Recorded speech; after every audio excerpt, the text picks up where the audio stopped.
about to start. If we could please request colleagues to take their seats.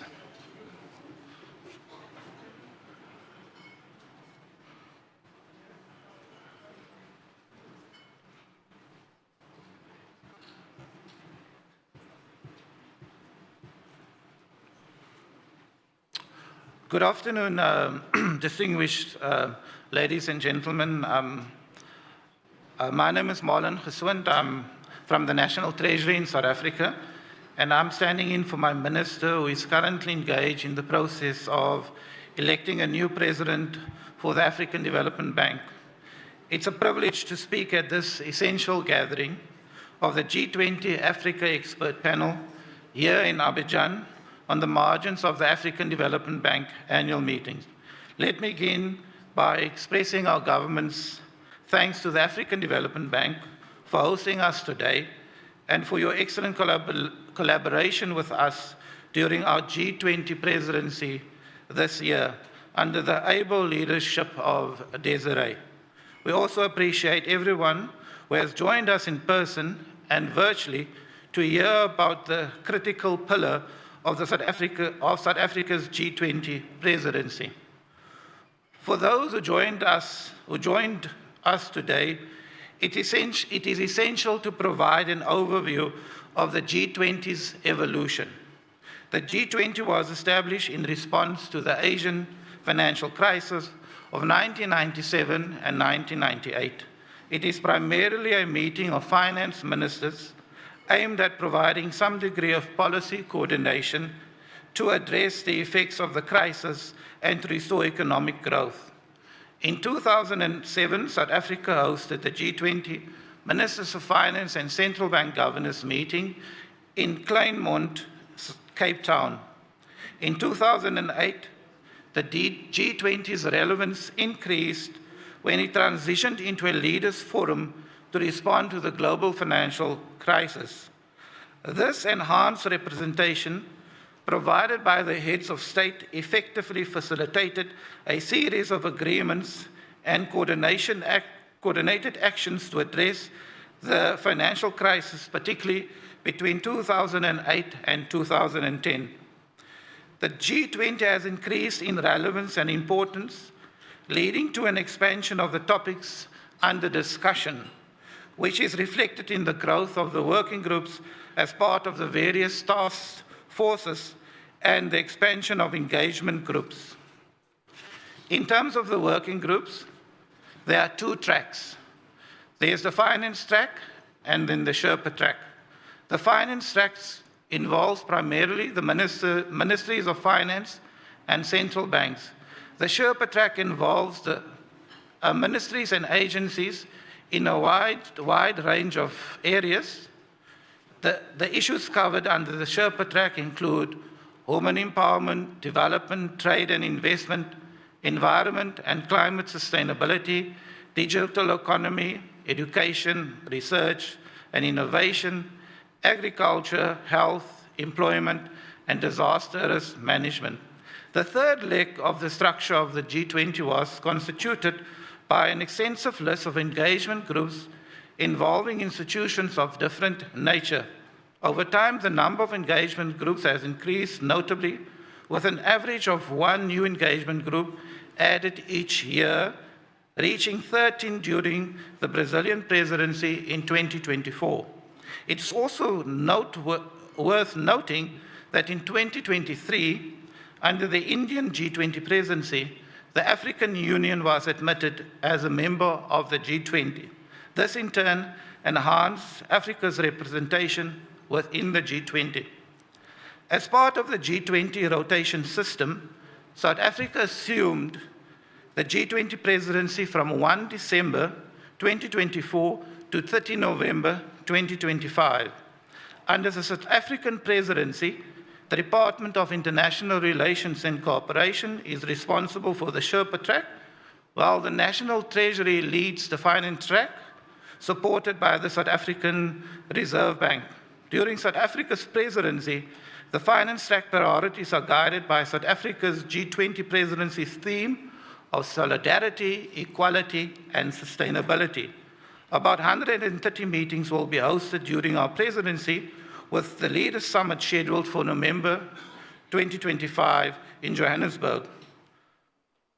Our presidency has consciously chosen to prioritize an African focus in our priorities.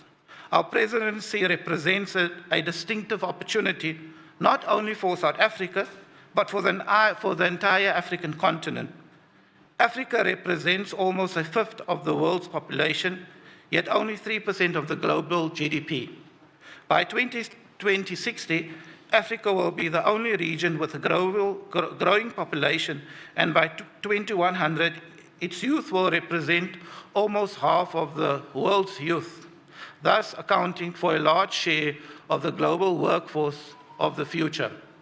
In pursuit of solidarity, equality, and sustainability, South Africa presidencies aim to foster and enhance collective G20 action and new G20 initiatives to support African countries and other developing countries, including small developing countries, in addressing their economic, financial, and developmental challenges.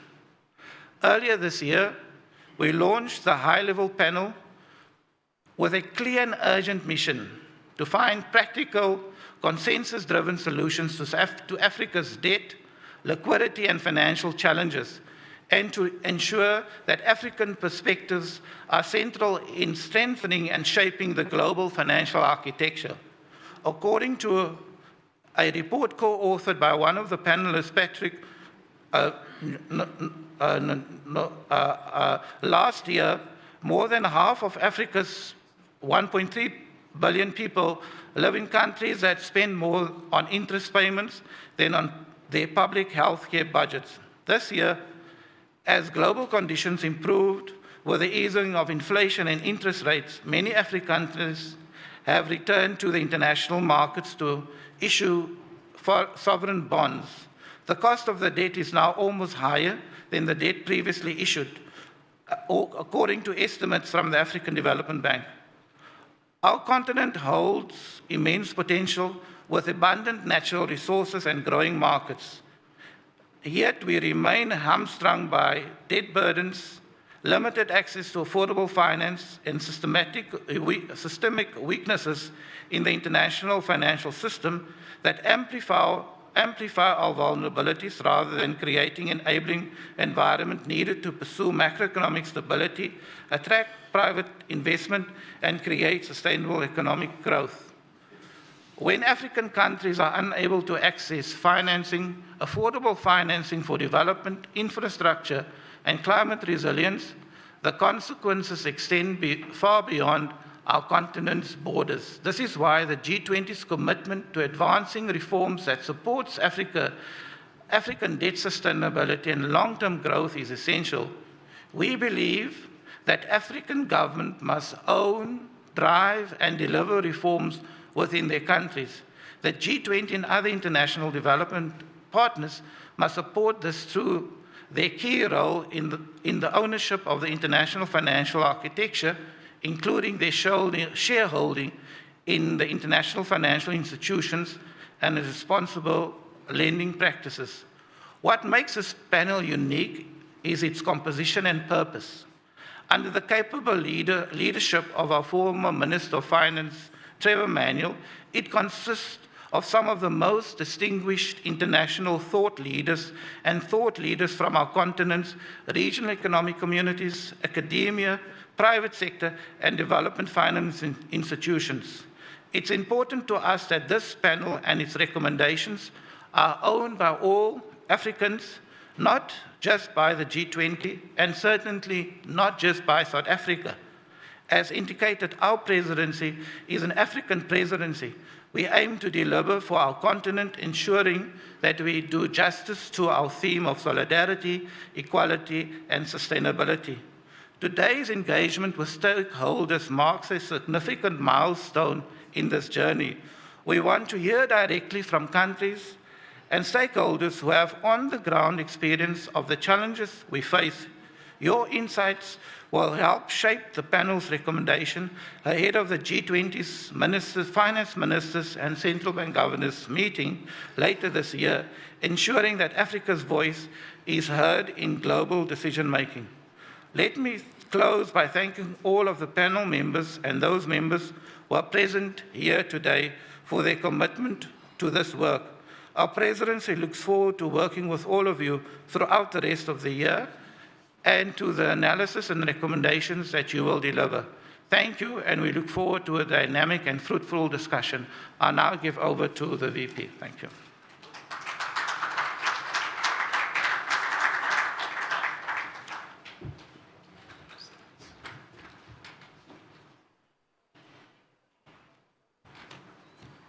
Good afternoon.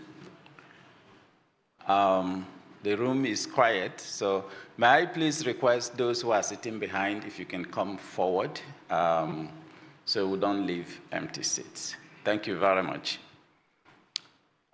Dear Honorable Governor, distinguished colleagues, ladies and gentlemen, please, all protocols observed. On behalf of Mr. Trevor Manuel, Chair of the G20 Africa panel, I am pleased to welcome you to this first stakeholder consultation meeting of the panel. The Africa Expert Panel, as you already have heard, was established under the South Africa's G20 presidency and is designed to provide strategic advice and thought leadership to elevate Africa's voice within the G20 dialogues. Its objective is to define common priorities that can influence global policy frameworks that are more equitable and responsive to Africa's realities. Since its establishment in 1999, as you already have heard, in the wake of the Asian financial crisis, as an informal forum of finance ministers, the G20 has grown to become a leaders' summit, including 19 countries plus the European Union, and since 2023, the African Union.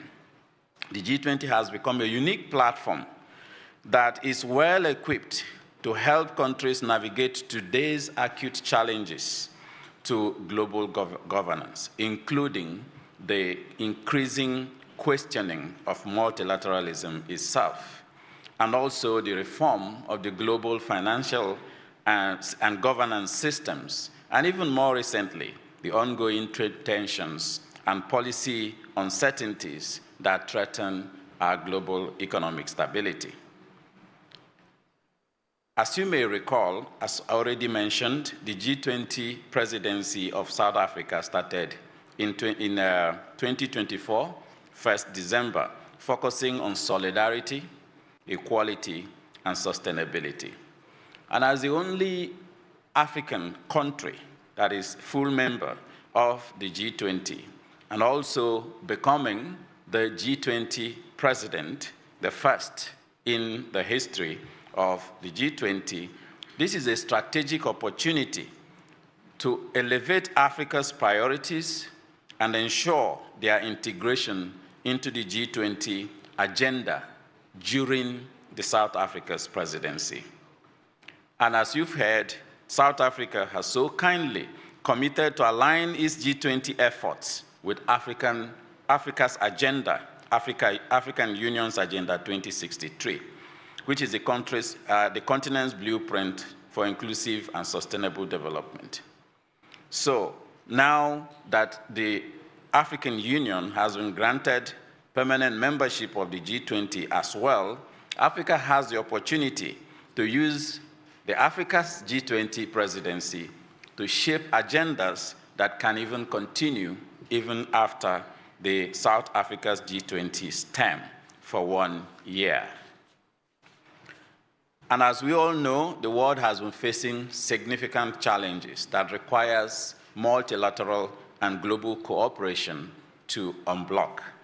The global trade tensions that are emerging, value chain disruptions that we've seen several times in the trade systems, and the growing disquiet about the adequacy of the current global governance systems for trade, for debt, for climate finance and other emergency financing mechanisms such as the IMF's SDR rechanneling, for sovereign risk assessments, and also in the founding principles of multilateralism itself. Africa needs to articulate its position, its agenda, and speak in one voice to advance this in all intergovernmental platforms such as the G20. And in this regard, this panel and the G20 presidency could not have come at a better time. South Africa's G20 presidency not only provides us an opportunity to elevate Africa's agenda in the G20 conversations, but actually to lead the world in these troubled times where we're having multipolarization in the global governance system. After all, the world is becoming more African. So Africa leading to find consensus in global challenges is not new, and this can be done again under this G20 presidency. So on behalf of my colleagues who serve on this G20 expert panel to support the South Africa's G20 presidency, and under the control of my dear brother, Mr. Trevor Manuel, the chairperson of the panel, it is my distinct honor and privilege to welcome you to the first consultative stakeholder event here in this beautiful city of Abidjan. We hope that during this 2-hour engagement, we will deepen our collective understanding of the G20, its evolving mandate, and the growing relevance it holds for addressing complex policy questions that are of interest to low and middle-income countries, especially many of them in Africa.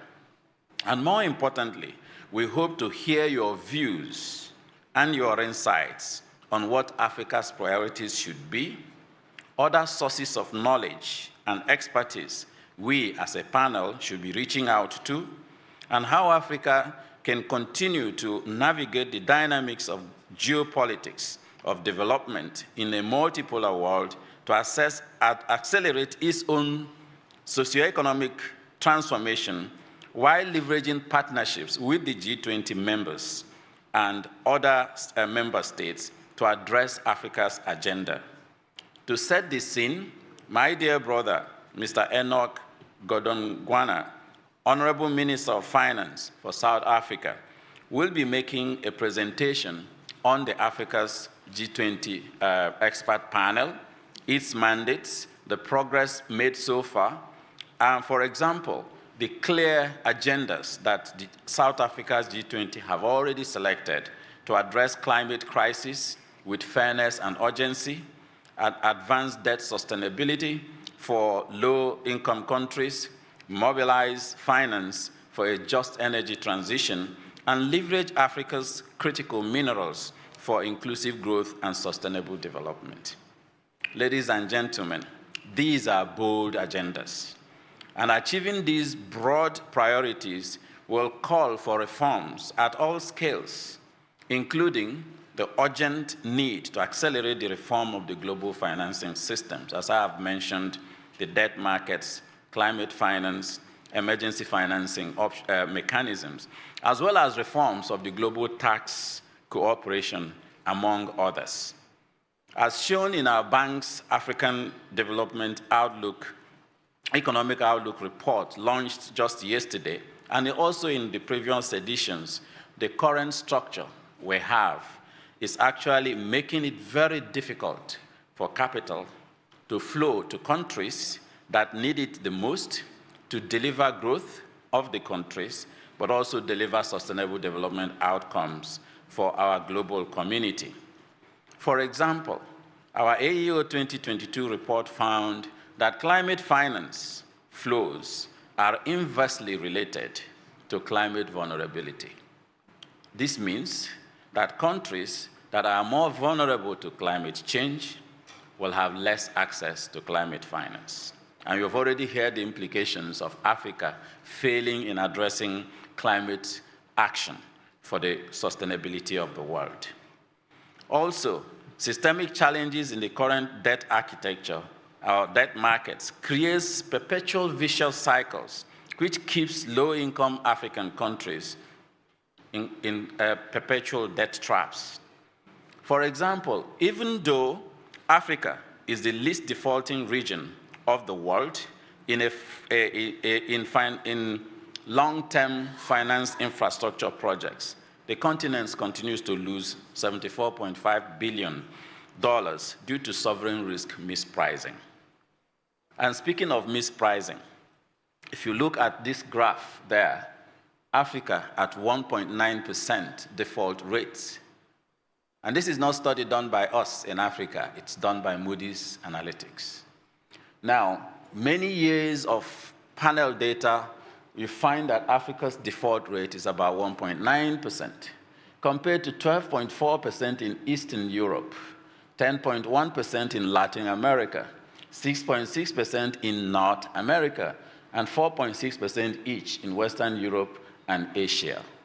But Africa pays 3 to 5 times more to access capital on the pretext of high risk premiums. So where is it coming from? And when you look at it deeply, you'll find out that Africa is losing that resources just because of bias. And if you look at Moody's ratings and other ratings of countries, on the right side there, those purple points there are African countries. The rest are the rest of the world. You'll find a perfect correlation between GDP per capita and poverty rates and risk ratings of countries, which simply says the poorer you are, the more you pay to access capital for development. Ladies and gentlemen, that is actually costing Africa this year an estimated $89 billion US dollars in debt service costs. And the challenges in the Africa's debt architecture, which this panel is going to be addressing, are sometimes intractable. We talk about growth of the private sector coming to the rescue.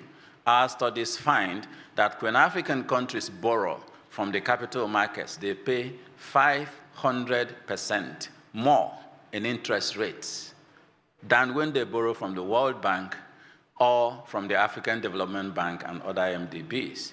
So calling on the private sector to come to rescue for long-term infrastructure investments in Africa simply means that Africa will have to be paying 500% more to do development than accelerating the capitalization of these MDBs so that they can play better roles in leveraging their AAA ratings, their franchise value, understanding of the continent and of development to do the business of development as usual.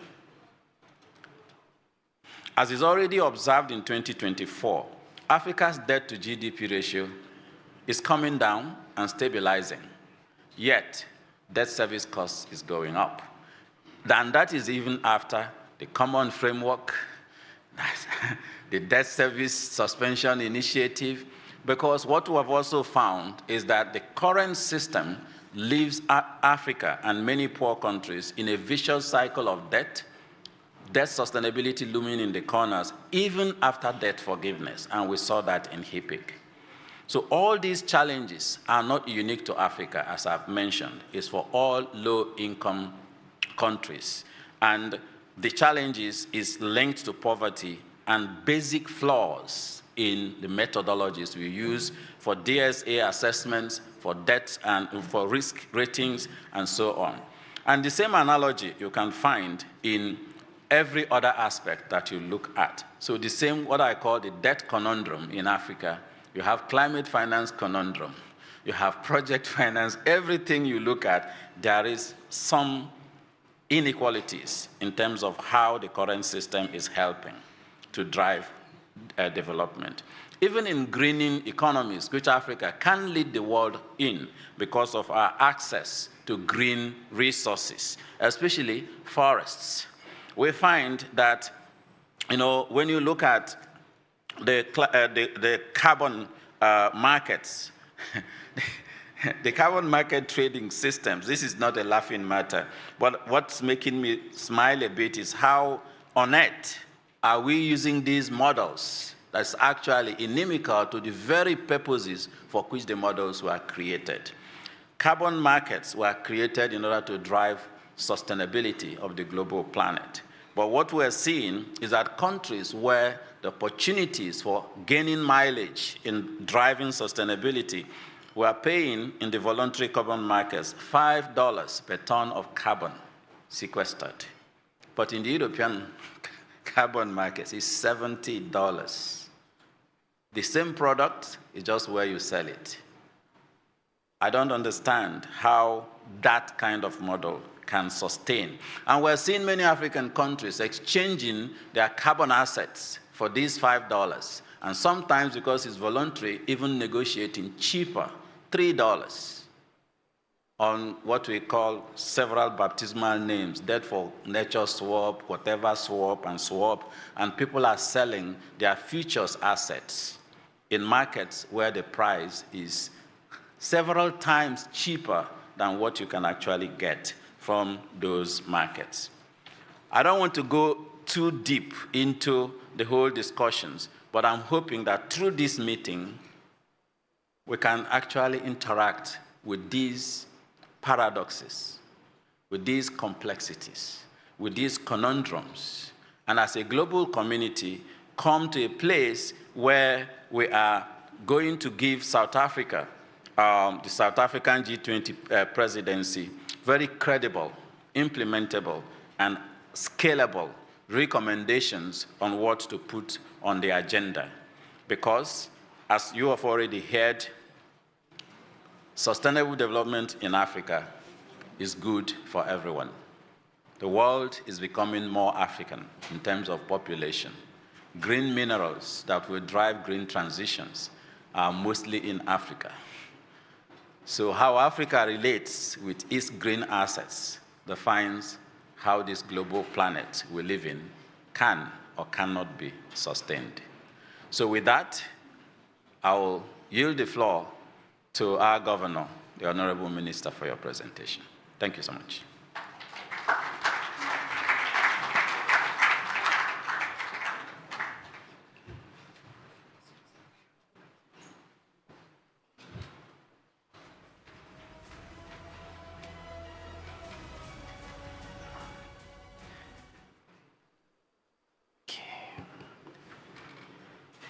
Thank you very much, Vice President, and also Mr. Martin, Jesuit, and others representing the minister. My task is actually to make a presentation on behalf of the minister and also on behalf of Mr. Trevor Manuel, the chair of our Africa expert panel. And I'm a member of the panel. And basically, this presentation is meant to maybe nudge you a little so as to elicit some feedback and make the conversation. Thank you. Okay, thank you. Thank you very much. So, as was mentioned by Martin and also the Vice President, this is a critical time for us. And I think the way to start this is by telling you that something we already know, that Africa is really the cradle of mankind. And the last continent, unfortunately, to arrive at the table of global affairs.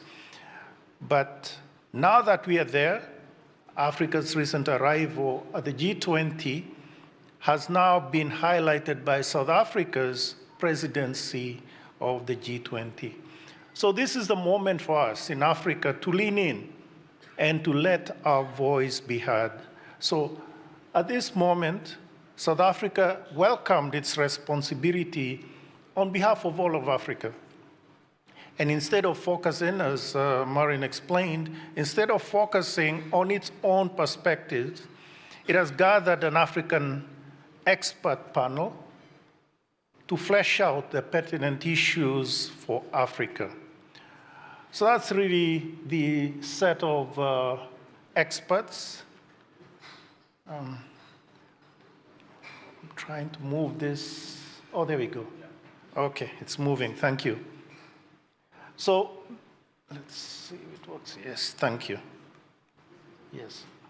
So the approach that has been taken, though, is one of relying on the expertise that has been gathered and gathering the various existing research, meaning the experts are not going to do new research. After all, we only have 1 year, right? So really gather the information that they have seen, that they are put together.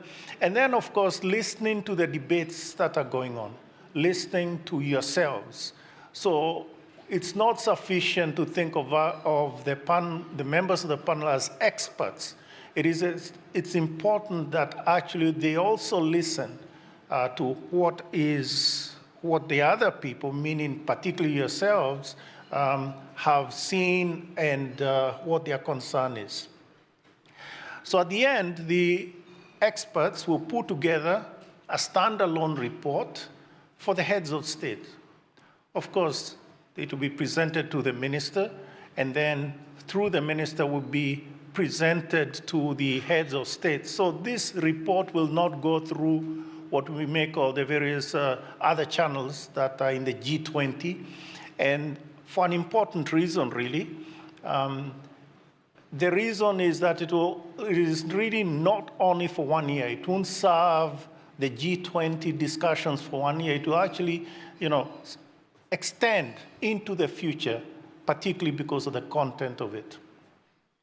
Of course, we want to make it as impactful as possible, really in terms of both the work of the G20, but in particular, the Africa's development. And I think that is important to remember. It will leverage various institutions. That is the material that will be presented, the way the report will be written. It is important that we see that we are in a path, right, that requires interaction with various institutions and also other elements of the G20. This, I think, is an important slide to appreciate. The point is that we do have specific interests as Africa, very specific interests. And it is for a long time, as one of the members of the panel emphasized, we've been looking at this compensatory approach, right? So for instance, the entire discussion of ODA, the reduction in ODA, it is all structured in a sense of they need to compensate us or somebody needs to give us money and all that stuff. But I think the point here is that we want to step away from the compensation sort of frame approach, right? And deal with specific issues, as I'll mention later, that will anchor Africa's development in the years to come. The point is also to emphasize on the opportunities that we have. It is true we have a lot of reports, a lot of papers, a lot of discussions by our leaders around the themes of how much we have in terms of resources, etc. But I think we need to do more than just make those statements, and the report will probably point to some of those ideas. And indeed, so far we have actually had conversations about this, and I think it's important to appreciate that it will be less of statements of how much we have in resources, but more of actionable points, how to deal with those resources. The only other point I would want to mention here is that there is really a lot of actions, global actions that need to be done. It's not just Africa. And the context, of course, is all the other countries in the world, but in particular G20. So the action won't be just for us, but we will connect with actions that have an impact on Africa's development. Oops, going the wrong way. So where do we stand? I'll try and summarize in the rest of the presentation what the panel has so far done, and maybe some of the, I'll summarize what the issues are that they have seen, and I would also say that this is not final. These concerns are not final, and indeed, in the discussions later in the next few minutes after I'm done, maybe some of you will add or subtract or opine on some of these things.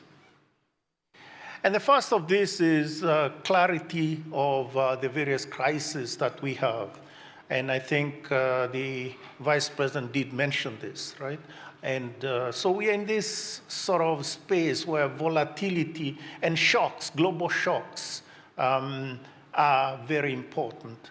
Now, when we say global shocks, of course, some of them are made by ourselves, like the trade shocks, but there are others that are less so, right? The COVID, et cetera. So I think the point here is that we need to appreciate that we are the conjuncture that we stand in. There is also the escalating debt crisis, and I think the Vice President and Marlon also mentioned it, and I'll talk to that point in a moment. In addition to the rising protectionism that we have seen, and we also, this is maybe one of the ones that we could say, the protectionism we've seen, but I think there are also some specific outcomes that we haven't yet seen, right? And these are the discussions at this moment about the tariffs, et cetera, which will impact us severely, however that actually ends up. There's also the point about the cost of capital, that is prohibitive for our countries, and in some sense is not anchored to reality. And I want to stress that. It doesn't seem to be anchored to reality, as the Vice President showed. That slide, I think, is very powerful in terms of, let's say, the default rates being the lowest in the various regions, and also other data that maybe the panel has been looking at, other research that has come out. And I think it's interesting that those sort of, data, if you may, those findings have not been that current. We haven't seen them before, but thanks to the members of the panel, they are able to locate those specific research that makes such a powerful point. So we need to do something about the cost of capital, and already there has been a lot of discussions about that, but it isn't just the cost of capital, it's ratings, et cetera. We'll come back to that. The issue of climate, we've talked about that. I think the minister, Maron mentioned it, but the Vice President also mentioned it. This is something that we need to deal with, and as somebody said, it may end up becoming, if we do nothing about it, it will be a death sentence for some of us, right? Or some of our countries, some of our regions, etc. So the issues about adaptation, and I think there's a lot of items around that, including the carbon pricing, etc. Then there's this concern about the growth and our growth, that is the growth of our countries, but also in the context of the higher regime of higher interest rates that we are seeing and we will continue to see in the world if you project into the future, which really has brought us to a point where the United Nations Secretary General summarized it as the worst medium-term outlook in a generation. That was powerful. And that was before the shocks he made these statements before the shocks that we have now seen in terms of tariffs, etc. So what then does that mean for the generation of young Africans that we obviously have to take care of? Finally, on this point, which is also important, is the erosion of trust. I think most of us have seen this in various ways, but I think in terms of pushing the discussion forward, we find that even discussions in a global setting, there is that lack of trust. And we do need to rebuild trust because it won't work if there's no trust. And I think in this context, it could be the discussions that we have seen. It's not just the issue of tariffs today, but even without that, there's been a lot of other conversations even before that, that you can see already they are not going very far because there is lack of trust across the table, right? So I think that is something that also has come to, oh goodness. Okay, let's see. Okay, now I see I should have pointed it here. Okay, there we go. Whoops. No, I'm going the wrong way. I'm sorry, I should have done some practice runs on this one. Okay. So we have done that, we have done this. There we go. Okay. So that's the context that we are looking at, that the members have looked at, and indeed are trying to bring together ideas from the various research, etc. Maybe we could look a little more carefully at debt. Also, the Vice President mentioned this and emphasized it in his remarks. But what is clear is that at this moment, we are facing the worst of all crises in 8 years. And this is in terms, for instance, about the debt service costs. These are the highest. They are the highest in 30 years. If you look at it from a point of view of debt to GDP or debt service to GDP, debt service to exports and debt service to revenues, those are their highest in 30 years. And it's true, debt to GDP is not at its highest. Let's say it's not really at the levels of, say, back in HIPC days or whatever. But the burden, as ministers are paying and the countries are paying, it's at its highest. This is something that is significant, and the point is that it's crowding out expenditures on other vital things, in particular, human capital development, so health, education.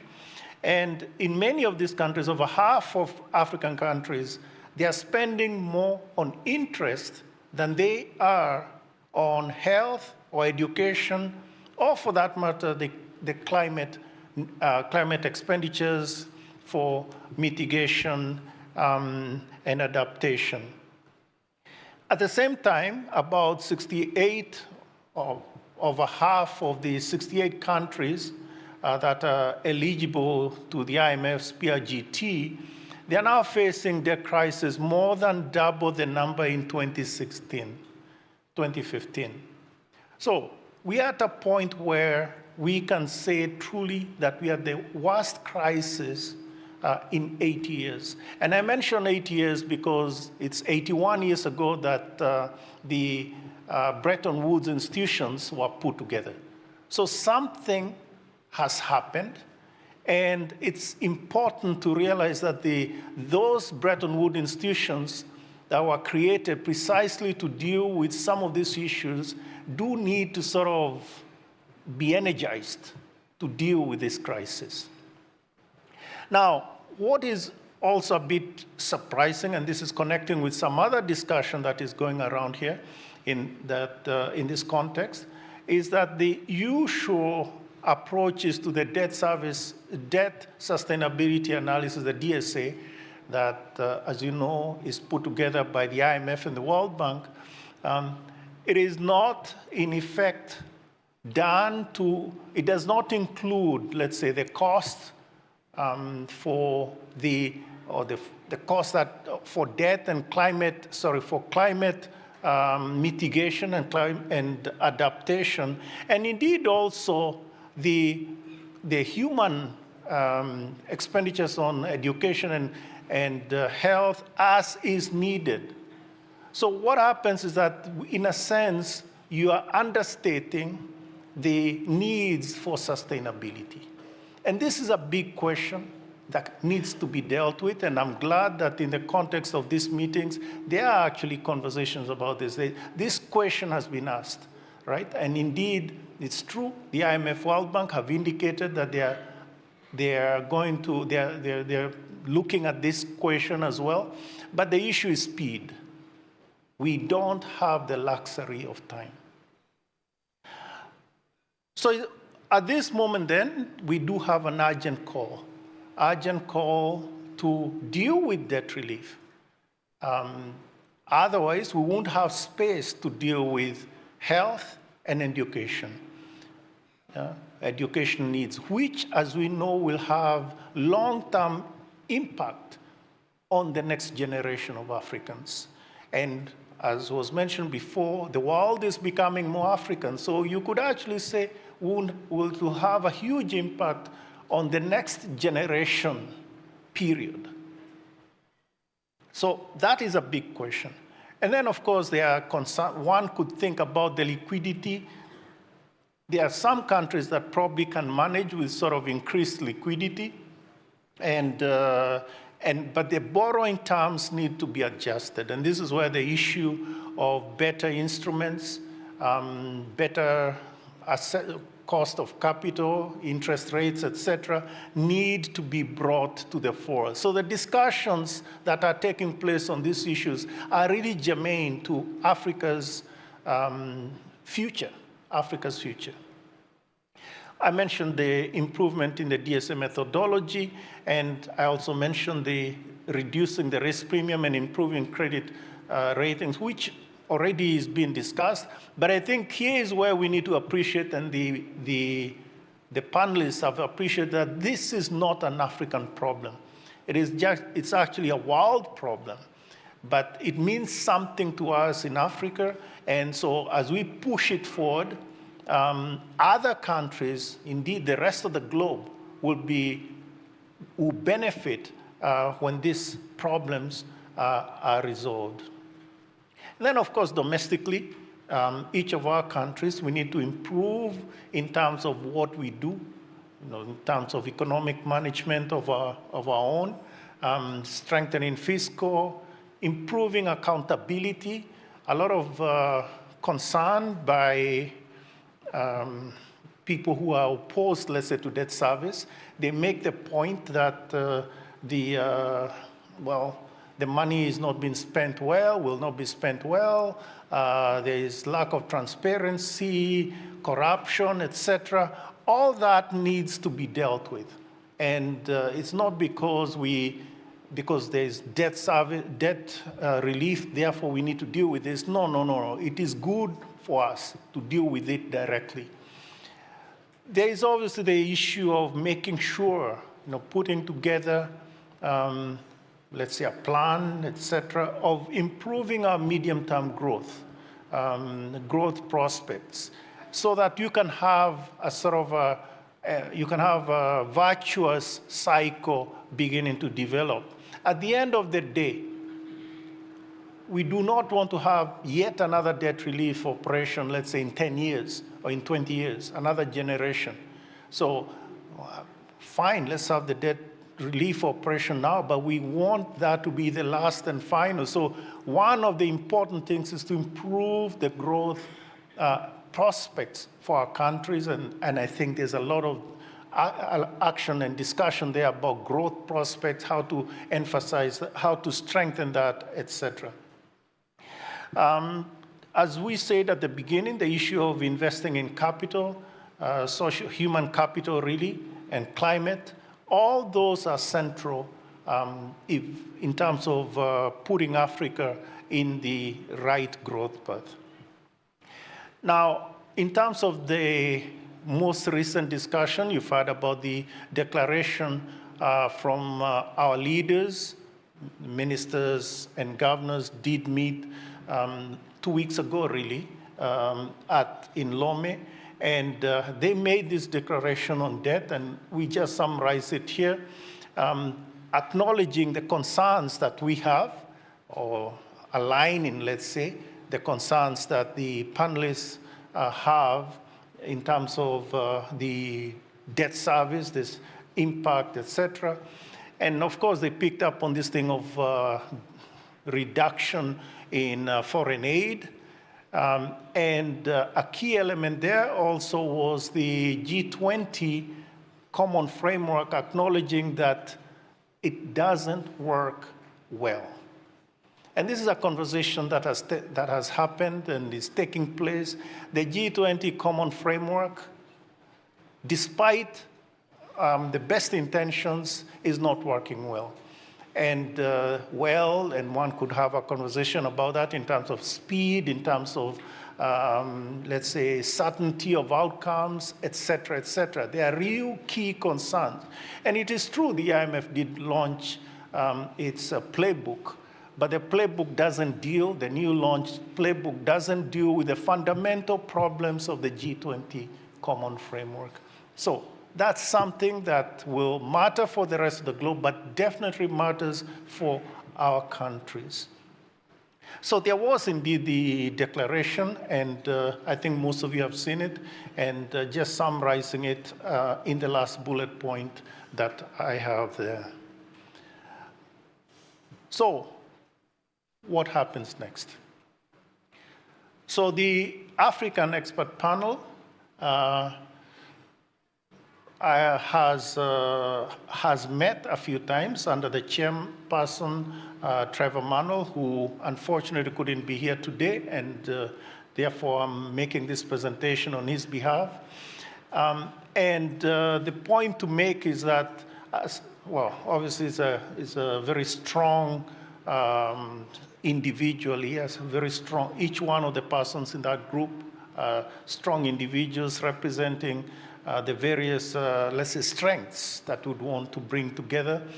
And so far, we've had several meetings, including at the margins of the Washington annual, spring meetings, really, and also recently last week in Johannesburg. So, but a lot of work is being done, not just in the meetings. The meetings actually are sort of like just a quick touching base on those issues. So there are some key questions that have come up, and this is not really the summary of everything, but I think this is more to help the conversation that will take place. Sort of jog your memories and things like that. So yes, we do have all these concerns around us, the tensions, and I mentioned the erosion of trust, and really to appreciate also that the uncertainties, as was mentioned in the context of the spring meetings, the uncertainties are unprecedented, the uncertainties that we face. This is important. Why? Because the usual, if you face uncertainty, you probably believe that you can, when the shock comes, you can deal with it by going to the financial sector, financial markets. But if the financial markets are not working for you, then there's a problem. So this is a key concern for all of us. Then we need to respond to these questions about the immediate consequences of the global crisis for the G20 and for Africa. And I want to insist that, yes, fine, we may look at it from an African lens, African perspective, but you know, it is also the context of the G20 that we are looking at. So it is important that we also appreciate that other countries may have the same concern. And it isn't just Africa in that sense. I mentioned a moment ago, particularly in the context of, let's say, cost of capital, credit rating. These are all things that will benefit all of us in the globe, not just Africa. So the question is, what can the G20 do? Yeah? And what is the context of how this will play out at the summit, the Leaders' Summit in November? I did mention that the issue for the panel is not to have something that will work out in the context of South Africa's presidency, meaning the next 1 year. No. Actually, we are looking much beyond that. There are low-hanging fruits that will be identified, but beyond that, we all appreciate that we cannot solve our problems in 1 year. So in that sense, the report of the panel, the Africa Experts Panel, will remain, and it will be an active document that will remain in the context of the G20 into the future. And then the last point here is what each one of us can do technically, and indeed also this thing of, particularly if you're looking in the shorter term, political feasibility of the various policies or actions that we may put forward. But I think also here I want to emphasize the need for your input at an early stage. So, what has the panelists done so far? And I'm about to end. I think the first 2 points, I think I have already mentioned them, so I won't emphasize them too much. But I think the point here is that the panelists have seen how some of these problems interact. And I think the Vice President did mention this sort of interaction of some of the concerns, right? So there isn't one problem that you can say, if we solve that, everything else is going to be okay. There are many issues, and they all need to be worked out in this context. I will not mention much about the G20. I think Marian did mention this and explain this quite well. So you understand how the G20 came into being and how we can use the G20 in the context of resolving some of these problems that we have been with. The last point really is, I think, the most important, which is the experts' message must be bold, clear, and unifying. And I think I want to end with one of the points that I made earlier, which is switching from this compensation sort of approach. Even as we want to be bold, clear, unifying, we need to move away from that and deal with things more from a perspective of even in the playing field, improving the rules, having rules that work for all of us, including Africa, and indeed also improving the regulatory frameworks that faces. I want to end really with this proverb, which a lot of us, I know, have heard, and I don't know actually which. People say it's an African proverb, but I don't think there's any such thing as an African proverb. There's a sort of a proverb of a particular, tribe or whatever. But anyway, whatever it is. So there's this proverb which is really popular, which says along the lines that if you want to go quickly, go alone. If you want to go far like we do, we go together. So this is a marathon. We are in this together. Thank you very much.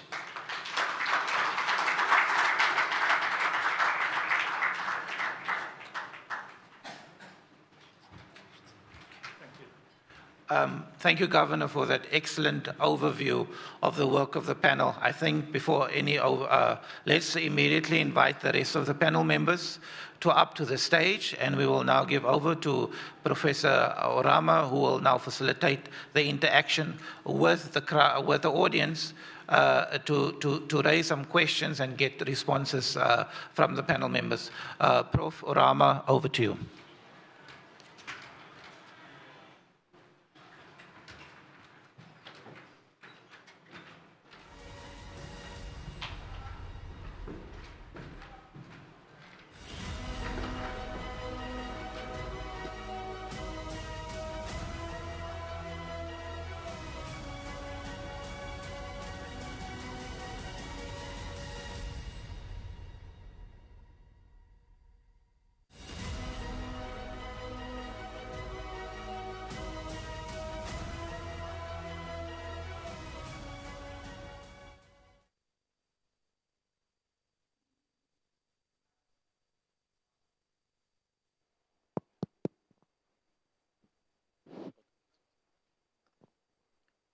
Thank you so much,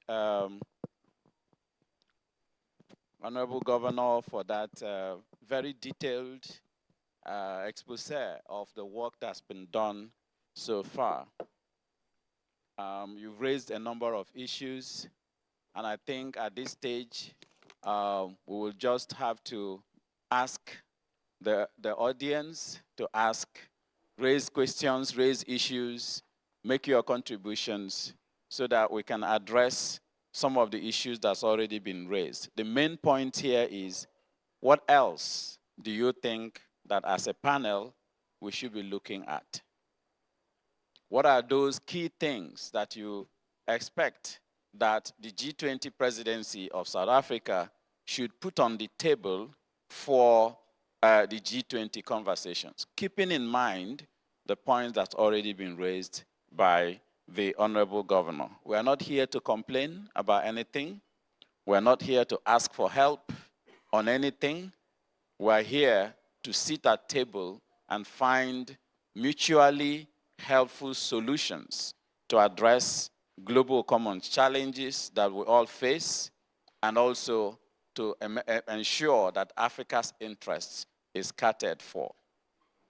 So the floor is open. And all the panel members who are here will be available to respond. We have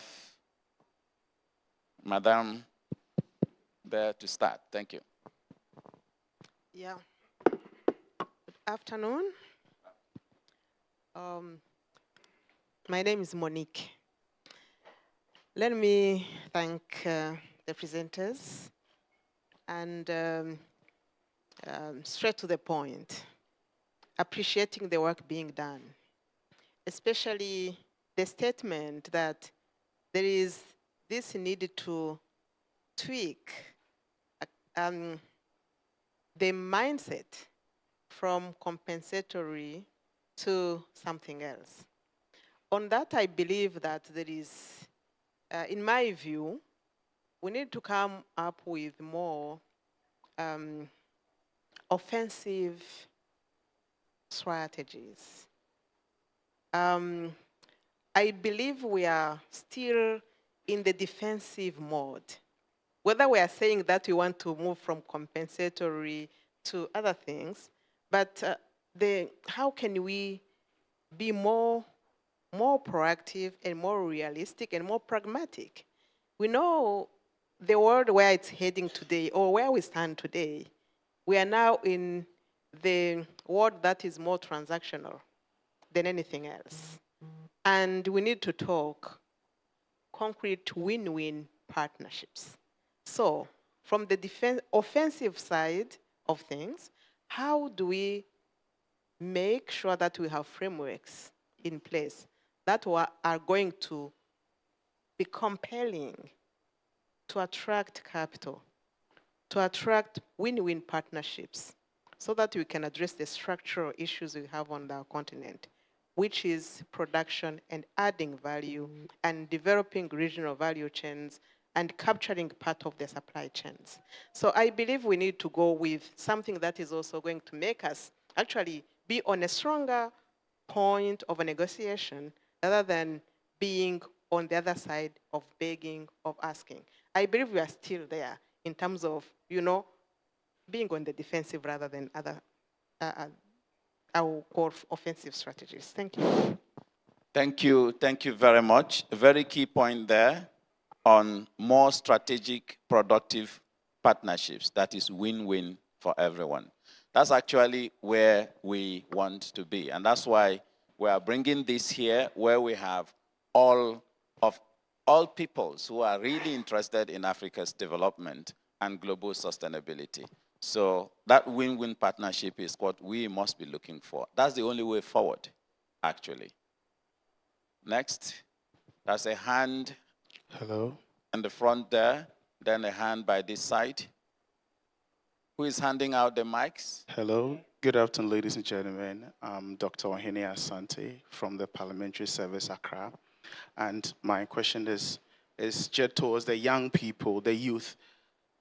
The last time I made a point here during the Agenda 2063 about what the young people should do, and also how we should be included on the tables of governance and public policy. And now our very good friends from South Africa, they're going to host the the G20. Previously from the BRICS, that was 2023, I think President Cyril Ramaphosa made a very good negotiation package before China, Brazil, India, and the observers. This time around, my question has got to do with how can we make sure that the young people hold influential position in these negotiations, because whatever they're going to discuss there will be centered around the Africa we would like to see.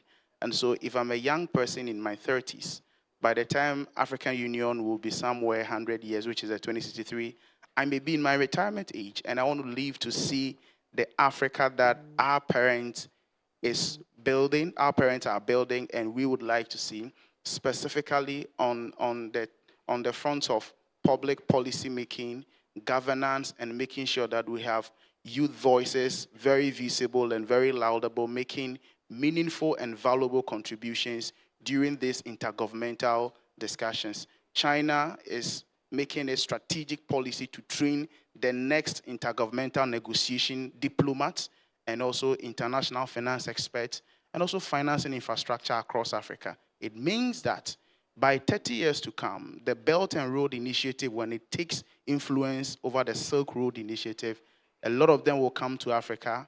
Their young people will then be the leaders of policy making, and we as the young people of Africa don't want to be left behind. We are ready. So as our parent, I'm making a point on behalf of my fellow young people that take us along, carry us along, and don't leave us behind. Thank you so much.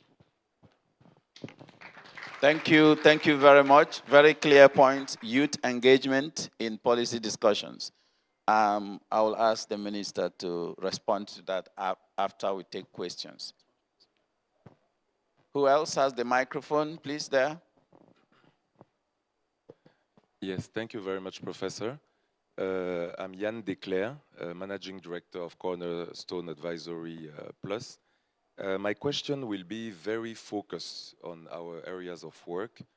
AFDB has assessed the trade financing gap for Africa to be around $100 billion, and this is a couple of years ago.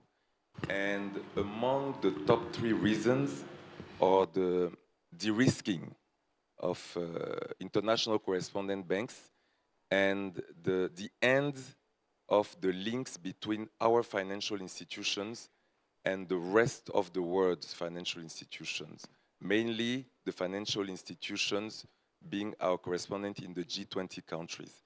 So my question is basically, how do you think that the panel can help push forward what we've been advocating for years now, which is a multi-stakeholder dialogue between the regulators of the G20 countries, the regulators in Africa, the private sector, more specifically the financial institutions, of the continent and of the G20 countries. Thank you very much. Thank you very much.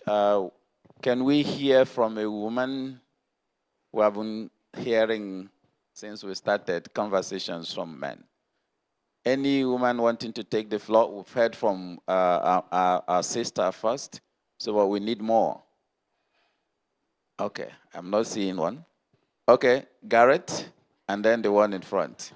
Thank you very much. Sorry to disappoint you and not be able to support our lady speakers, but maybe next. My name is Gareth Phillips. I'm the Manager of Climate and Environmental Finance at the African Development Bank. I'd like to thank the Governor for a very insightful account of the work of the expert group.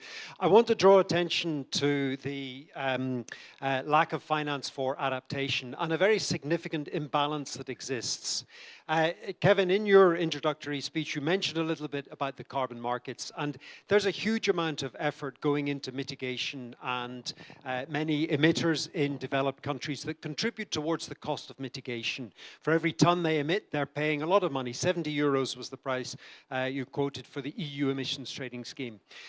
Now, at the same time, every ton that they emit into the atmosphere has an impact on developing countries. It incurs costs in the form of adaptation, but no single government around the world is requiring emitters to make any contribution towards the cost of adaptation.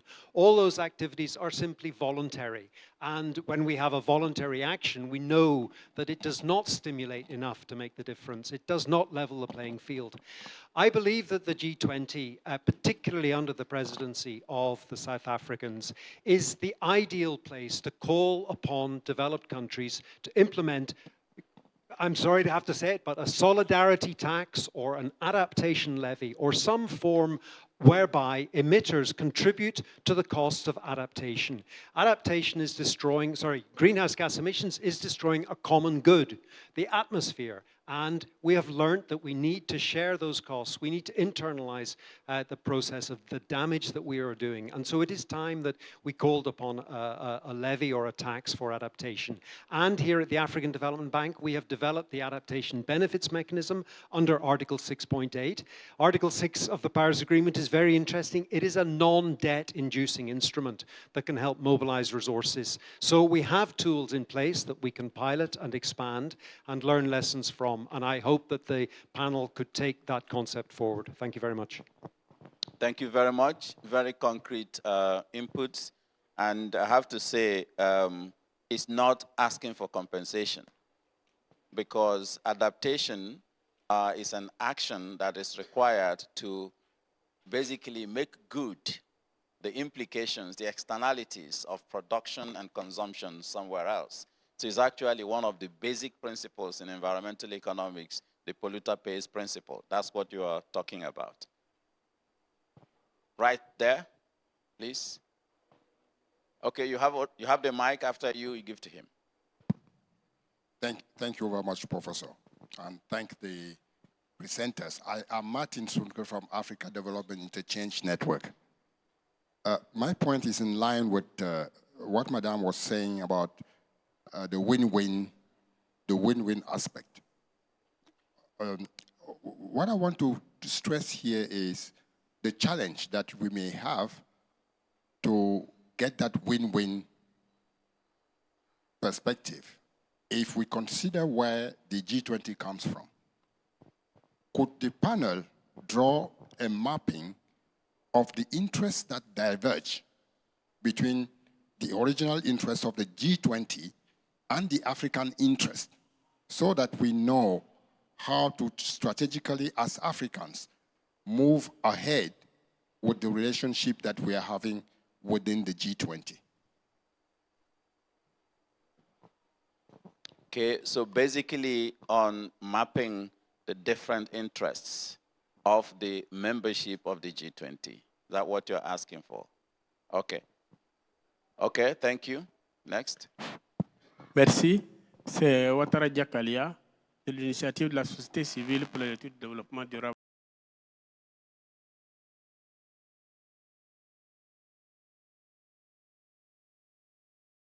Unfortunately, I do not speak English.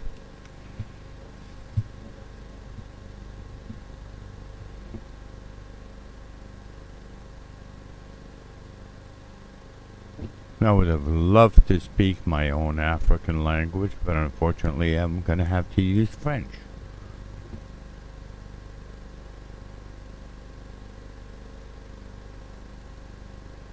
Thank you. So I was saying, Ouattara Jakalia from the Civil Society Initiative for Sustainable Development in Côte d'Ivoire. So I'd like to address the issue of debt.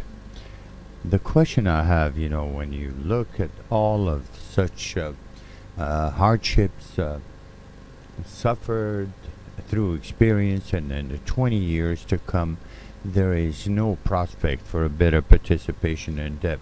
So I'd like to know whether there are no other solution than mobilizing domestic resources, for example, looking at the informal sector, which represents 70 to 80% of our economies, as well as illegal or illicit financial flows of monies leaving Africa, going somewhere else. Recently, the issue of visas, you have billions that leave Africa for the European continent. Should we not reconsider all such areas and find a solution and an alternative to debt that we have to suffer, which humiliates us and make us less than humans, and also reduce the expenses of our governments? We can also reduce unproductive expenses. This will help us mobilize domestic resources rather than going and raising funds and borrowing money on international markets. Thank you. The theme of this year's annual meetings, Making Africa's Capital Work for Africa's Development. That's what I'm hearing from you. And when you read the AEO report, which was launched yesterday, it identifies several areas where Africa can and should be increasing effectiveness in administration in order to mobilize domestic capital and also block illicit flows of finance from this continent. Actually, that's worth about 1.43 trillion US dollars every year. So you are very right, we need to do that, but we also need to engage in partnerships with the global community because Africa is not an island. So we must continue to work with our partners while we continue to put our house in order. And the presentation that the minister made, he made it very clear what needs to be done by African countries. So that's very, very important, and thank you for raising that. Is the minister from the Gambia anywhere here? I had a meeting with him, and there was some very important inputs he made on the debt question. I would have wanted to repeat. Okay, go ahead. Hello. I think you want to hear from a minister? Okay, after you, then. At the back? After you at the back, then in the front. Thank you. All right. You wanted to hear from the minister from Gambia, I understand, right? But fortunately, Ghana sometimes sounds like Gambia to certain non-Africans. So forgive my having to stand up on behalf of Gambia and Ghana and on behalf of all of us.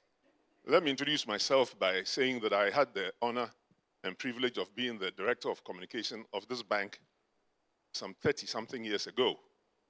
And since then, I've had the privilege of being ambassador of my country to the United States, minister in 4 portfolios in Ghana, and the chief executive of an international organization based in London. So I understand most of what we are discussing. I've also obviously interacted with most UN organizations, including UNDP, UNIDO, ITU, and all the others. Now, my summary understanding of where we are in this discussion is that through the G20, we hope to obtain various kinds of support or resources from the global community. But I'm here to share the fact that from my understanding and experience, the global community from an intergovernmental point of view, meaning governments talking to governments, is not likely to provide us the kind of resources that we are aiming to mobilize. And I will only just say here that I had the privilege while working in the United States, and I was just telling a colleague earlier today, I was trained by a certain company to go to any company or any individuals, and within 30 minutes to be able to walk away with a check. That training is something I would like to put at the disposal of this continent. I was born in Ghana under Kwame Nkrumah, and I'm a Pan-Africanist. And my history and my records will demonstrate all of that. I also am privileged, for those of you who are AFDB officials. You may know my daughter, who is within your financial complex as, I guess, Chief of Financial Resources. And so, to the panel, I'd like to see you afterwards and just give you how we are going to raise at least $100 billion in less than 10 years with a formula that I have, which I will also share freely with the continent of Africa. Thank you very much. The key to this is not going to governments because they don't have any money. You know that, for example, the global wealth is at least 500 trillion with a T, 500 trillion. The United Nations, for example, only mobilizes UNDP 6.7 billion in its current budget. The whole UN Secretariat, less than 4 billion. You are talking about funding gaps of 100 billion. And you are looking for G20 and all that. The wealth, the global wealth, is in the private sector, private citizens. Okay. There's an African called Elon Musk who has access to some of that money. Bill Gates has already announced that he's willing to give 200 billion of his wealth over the next 20 years to those who deserve it. It is those places that I would like us to go and collect that money and not have too many of these debates, which are not bringing us the money. Thank you.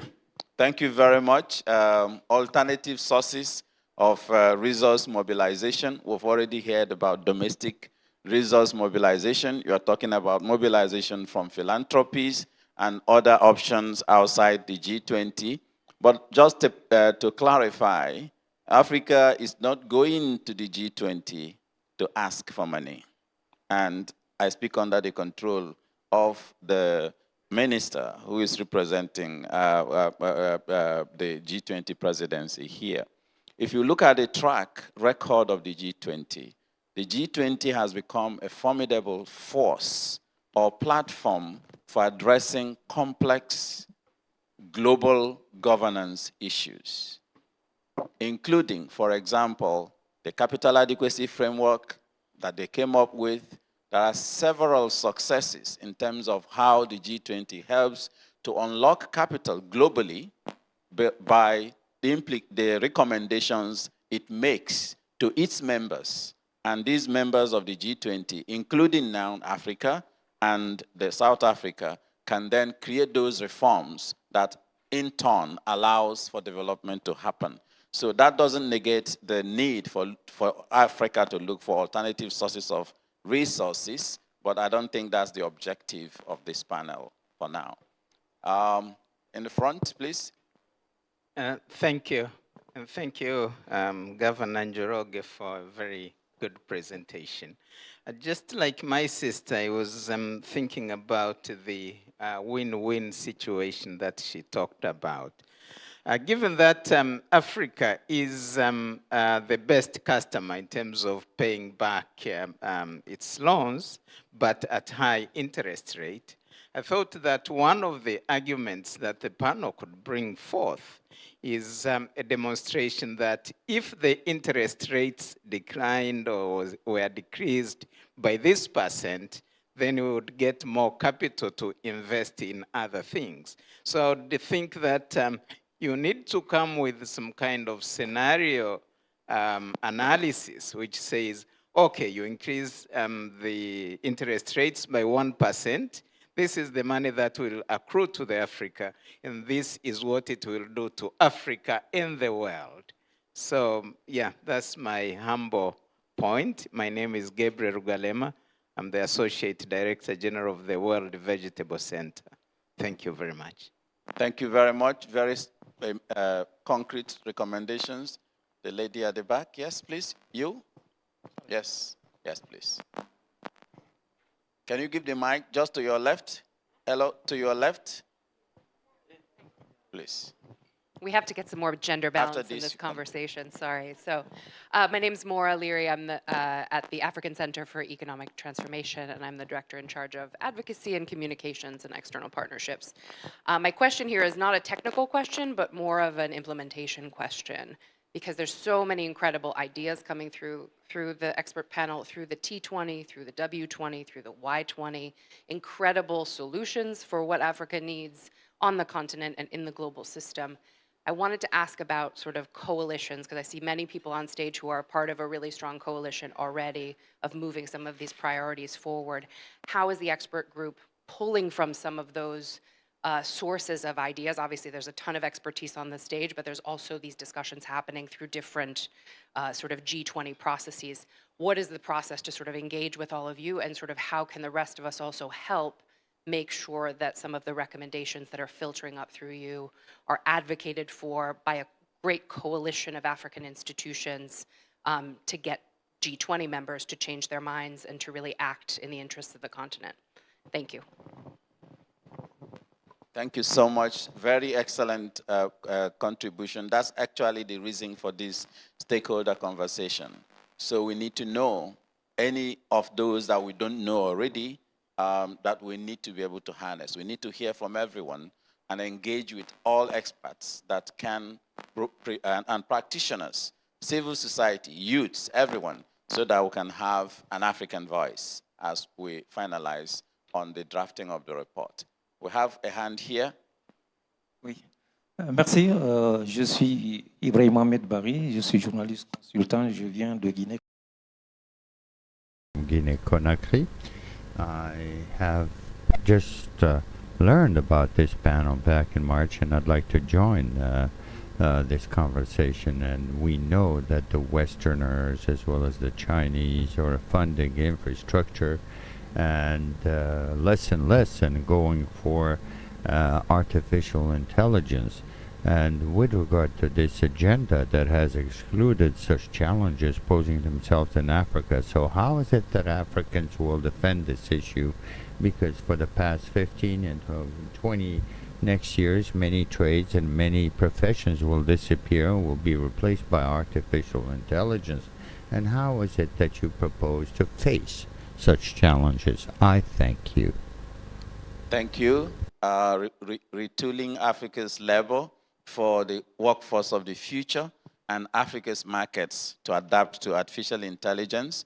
That's a key aspect of what the panel is looking at, and we'll be willing to have further conversations with you on your own ideas to make sure that it is built into how we are going to be addressing that very important question.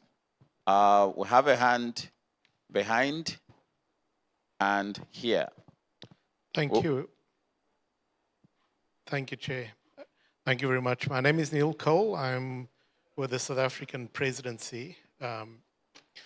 So the question that I am asking is, what is it that we as African countries can do, should be doing, in order for any debt relief that may or may not follow will result in a better management or a better state of our public debt?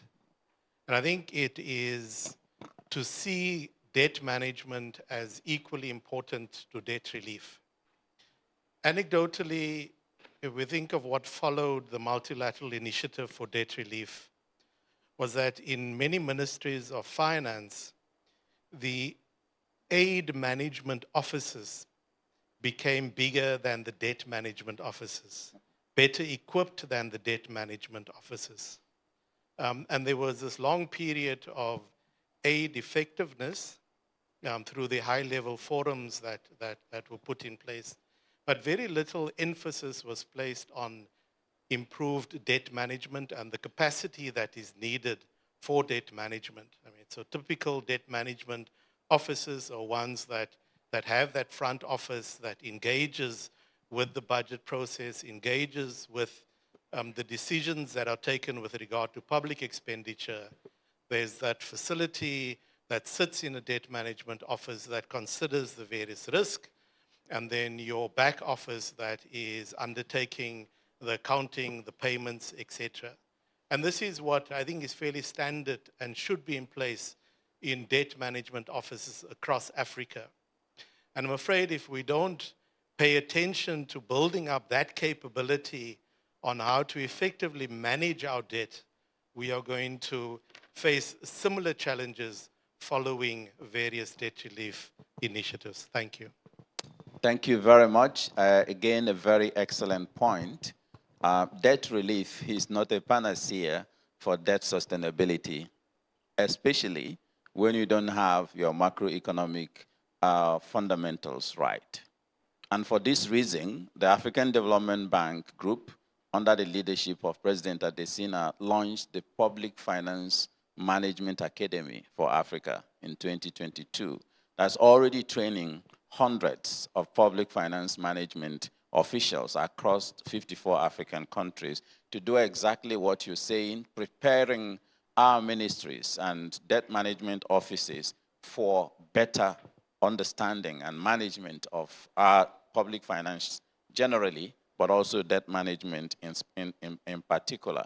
We've also launched last year what we call the ADMIN, Africa's Debt Management Initiative Network, bringing the heads of debt managers from all the African countries to be able to do peer-to-peer learning on what is going on within their offices, and also empowering them to be able to speak truth to power, because sometimes the issues about state capture and interference also influences debt and procurement and other things on the continent. And we also have at the ministerial level, DEMFA, the Debt Management Forum for Africa. So we are not just working on one track, we're actually trying to attack the problem in several dimensions. And what a report like this can do is identifying those key practical actions that are doable in the short, medium, and long terms, and then ensuring that they're operationalized. So thank you so much for that question. I will take one more intervention from the floor, and then I'll come back to the panel in the next 30 minutes to respond to what we're hearing. And after that, in the 10 minutes before, I'll hand over to our sisters here, Hanan Mosi and Hannah Ryder, to summarize for us what we've heard from you. This is the beginning of a conversation, and it has to be continuing. So we'll let you know later how to continue to engage with the panel as we continue to gather information and knowledge, expertise, and experience to ensure that the report is going to bring to bear Africa's priorities for the presidency, for the South African presidency to consider. One more on the floor, a lady. Yes, please. Here. You already have a mic. Okay. I give you the floor, and then the lady will be the final one. Okay, thank you very much. My name is Dr. Eugene Itwa. I'm the director of African Green Economy and Sustainability Institute. I recall, Prof, that you had been at the forefront of mainstreaming natural capital in Africa development finance. And I also recall that I was the policy and advocacy coordinator of that very program. And we had 4 pillars, and one of them was how we can mainstream natural capital in credit rating. While you were talking, and indeed while the governor was talking, I scribbled 2 questions down that I think that highlight the need for the global financial system to recognize Africa's natural assets as economic drivers, fostering a more equitable investment landscape. The questions, 2 of them are, how can African nations accelerate the integration of natural capital into sovereign credit rating to improve investment attractiveness? And the second one is, what commitments can credit rating agencies make to ensure Africa's natural wealth is fairly valued in financial assessments? I think they are straightforward enough. Thank you. Okay, thank you very much. Very important question. Just happy to also inform you that following the launch of that report you referred to on, measuring the green wealth of nations in terms of how natural capital can contribute to GDP of countries, the UN Statistics Commission, a few months ago, adopted a new system of national accounts that includes a lot of natural resources as part of it. So, but the challenge is many African countries are still using, at least 2 African countries are still using the 1968 systems of national accounts. And not all African countries have even upgraded to the 2008 system of national account. Now we have up to 2030 to upgrade to the 2025 system of national accounts. So a lot of capacity building, a lot of investing in the statistical bureaus in Africa to ensure that we upgrade our national systems of account will be very useful. And once we do that, we don't need to beg or engage with credit rating agencies, because GDP growth, GDP per capita growth, levels of poverty are all parts of the indicators that are being looked at with measuring the risk ratings of countries. So if we grow our GDP, I already showed you the graph, you will increase your per capita incomes, and then you will start going up in terms of those green dots on top that are receiving better ratings. So Africa, just like my sister here, Monique, told us, we need to focus on what we can do internally and have tools at the table when we negotiate more productively for good partnerships, instead of asking others to do things for us. So thank you, and Madam, you're the last person, and we'll come to the panel. Hi, everyone. I'm Dalila. I am from Sao Tome and Principe, but I'm here today as an officer from UNCDF.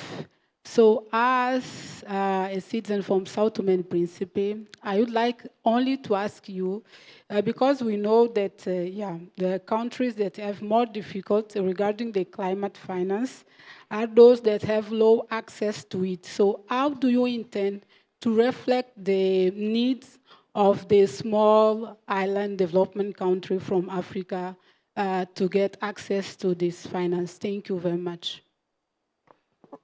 Thank you very much. I think it needs a round of applause to the people who have asked questions as we turn to the panelists to try and address them.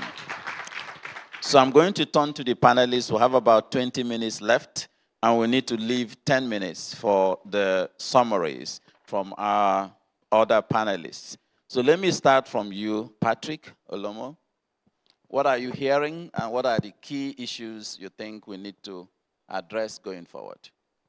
Thank you. Thank you very much, VP, and thanks to the excellent and really on point interventions that we just took note of.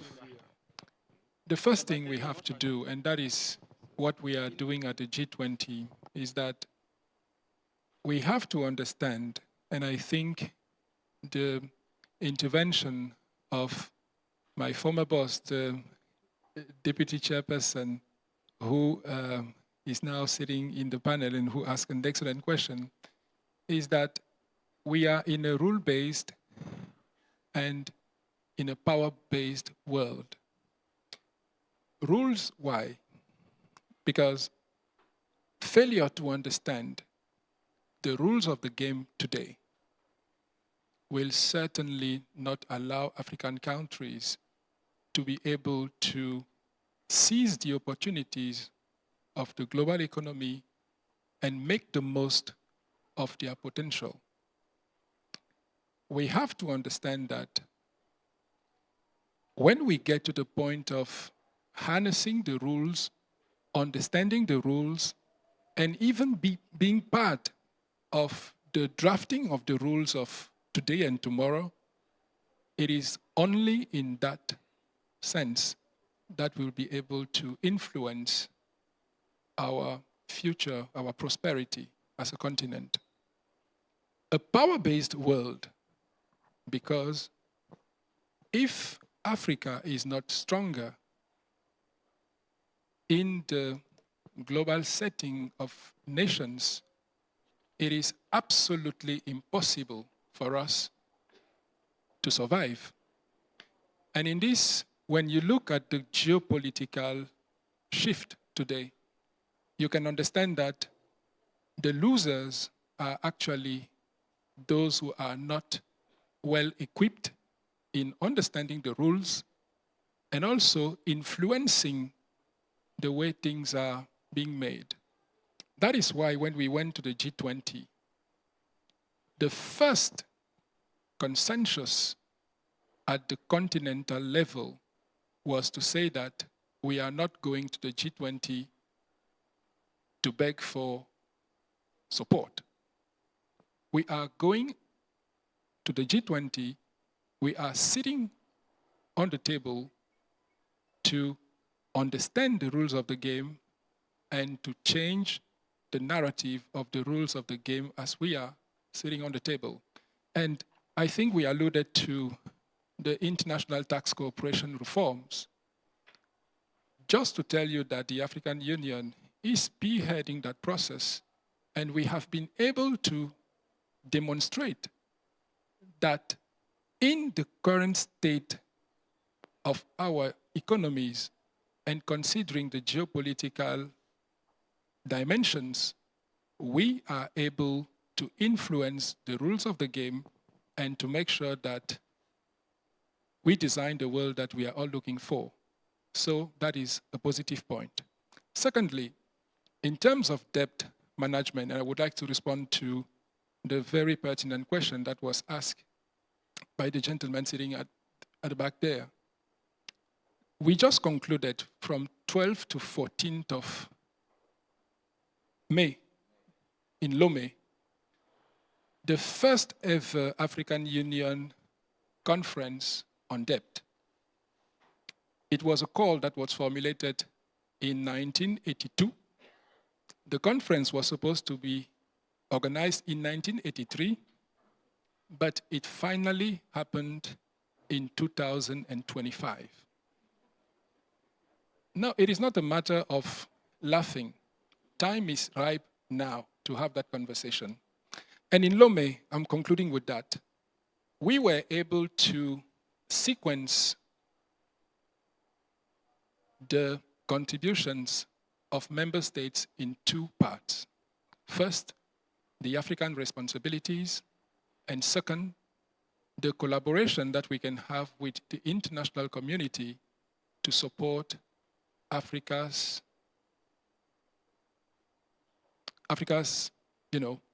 efforts, because we don't need support. We don't need, we are not begging for support, but we need to work together to create an ecosystem that works better for the continent. And in the first round of recommendations, you will see that our responsibility has been clearly outlined in terms of debt transparency, debt management, and also macroeconomic stability that we need to work to build in the continent. So just to conclude, to say that taking into consideration these two examples, you can see that the continent is already designing a sustainable path in the G20, that we do believe that continuing with our advocacy with the support of institutions that are here, and I like the comment that was made by Asset in terms of how we can mobilize the global community, how we can create an ecosystem of institutions that works for that development. This is the way we need to move forward. So VP, let me stop here and hand back the floor to you. Thank you very much. Let me move on to Anthony. 2 minutes, not repeating what Patrick have already addressed, please.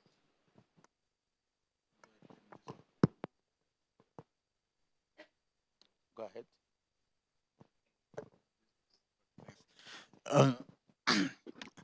Thank you very much. I will touch on the point that our colleague here raised on the valuation of natural capital and how that will help us to improve the credit rating of African countries. You referred to the work that we recently done under the auspices of the heads of state on measuring natural capital in Africa. And briefly, in that report, we have tried to provide a demonstration of what it would mean if we valued nature properly and embedded it in the national system of accounts. And just using 2022 GDP as a demonstration, and just one aspect of ecosystem services, and here we're talking about the carbon sequestration. Remember, there are so many forms of natural capital and ecosystem services that, if properly measured, would improve Africa's value. And we have that in the report as well that was launched yesterday. But speaking specifically to the report that you referred to, we show that just using carbon sequestration alone, Africa's GDP for 2022 would have increased by $66.1 billion. That is 2.2% higher if only we incorporated carbon sequestration. Now, that obviously will increase will reduce the debt to GDP ratio, one of the metrics used for credit rating, as the VP had said. But it also creates headroom for us to be able to now mobilize additional resources that can now be deployed into other areas of investment, including human capital, infrastructure, and other areas that we need. So yes, it is important that we value nature, and there is work already going on both in the bank but also other institutions where the bank is participating, where we are valuing in nature's infrastructure, specifically to highlight the importance of nature's infrastructure and how it can be used as an asset class to be leveraged for credit ratings. And that's one aspect that we're doing. But I think the VP mentioned that the first step, however, is for countries to be able to update their system of national accounts. Remember, 2 are still using 1968, and a couple of more are still using 2008. So moving to 2025 will then allow us to move towards what the UN has now adopted for 2025, where they incorporate nature as one of the value of nature as one of the important variables. Thank you very much. Thank you, Tony, for being precise for want of time. Dauda, please. All right, thank you very much, Kevin, and thank you also to the audience for the very insightful remarks and questions. I think Kevin and Patrick were quite clear and very clear in their opening remarks. I think they very much highlighted that as panelists, our aim today was very much to listen and to, of course, hear your suggestion and insight. So I think I heard quite a number of them that are very critical and that would help us actually as we continue our work. I would actually note 3 main messages that I heard. I won't be trying to respond to any question, but of course reflect what I think actually has been suggestion and insight that was given by the audience and that we will be using in our work. The first one was actually that many of you have highlighted the importance of building partnerships and coalitions as the G20 presidency is trying to figure out ways to sort of mobilize financing for development, low-cost financing. I think it was critical that it is important for not only the panel, but also afterward, to try to see how we can initiate those multi-stakeholders engagement. I think that's one word that was used by some of you, and how we can very much sort of work with advocates, not only advocates, but also the private sector, but also other non-state actors, and not just focus on traditional actors that are very much involved in the G20. That's an extremely important suggestion and insight that we definitely will keep in mind because it's important. The second insight that I heard, and I think that is also extremely important, is that we need to, as we look for financing solutions, there has been a lot of call for looking, or actually at least putting some strong focus on non-debt inducing financing solution. I think this is critical. And when you talked about that, of course, you start first talking about the domestic resource mobilization, but you also talked about the implementation of Article 4 of Paris Agreement, which is actually putting in place those markets for carbon credit. I think this is critical. And a third and last insight that I actually noted and that I would mention is the importance of inclusions. Inclusion is important in the sense that I think we heard the young delegate talking about the importance of making sure that we listen to the voice of the young people and to make sure, most importantly, that they are involved in the policy discussion. At least if they are not there, that their insight and their recommendation are heard of. I think this is something that very much we heard, and I'm pretty sure our colleagues will be making sure that they take into account as we continue our work. And one last issue, of course, is when you talked about inclusion, you definitely also need to make sure that other segment, whether we are talking about women, but also in general, vulnerable segment of population also are heard of, and making sure that their insight also are taken into account to make sure that South Africa will be able to get back to its G20 colleagues and very much put on the table some recommendation that will have the potential to very much meet the need of all of those stakeholders that we talked about. Thank you very much. Now I'll come to you, Hannah, in the next 3 minutes to try and add to what is already done, because it's already pulling together what we're hearing. Then I'll go to Hanan before I hand back to the minister to have a final words. Thanks very much, VP, and also just a vote of thanks again for all of you being here for this consultation. Being part of the G20 Africa expert panel, I think, is quite a responsibility for all of us.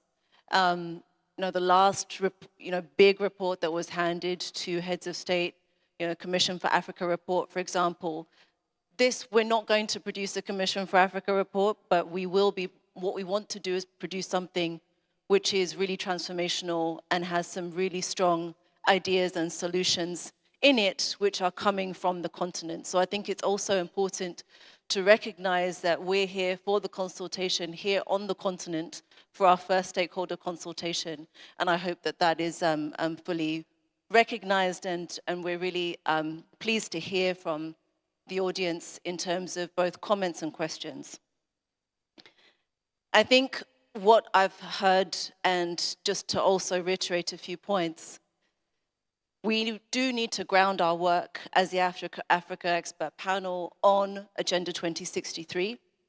I think that's very clear. And obviously our work with the AU is not represented on the panel, but because the AU is a member, just like South Africa is, then of course we'll be working with the AU very closely.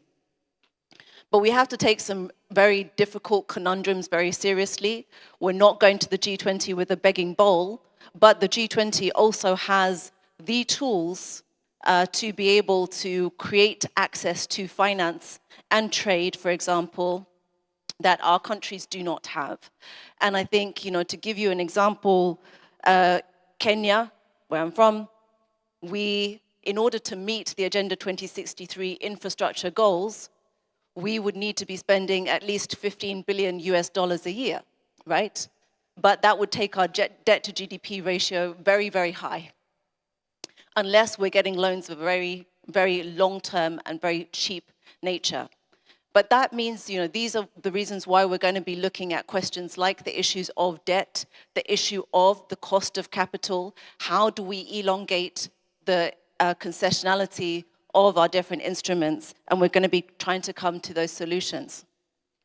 Similarly, as what Patrick was mentioning from the AU, we have to look at where the current rules discriminate against the continent. And I think as we are trying to do that, we'll be explaining why correcting for that discrimination is not just for us as a continent, but it's also good for the rest of the world, and it will lead to more efficiency of the system.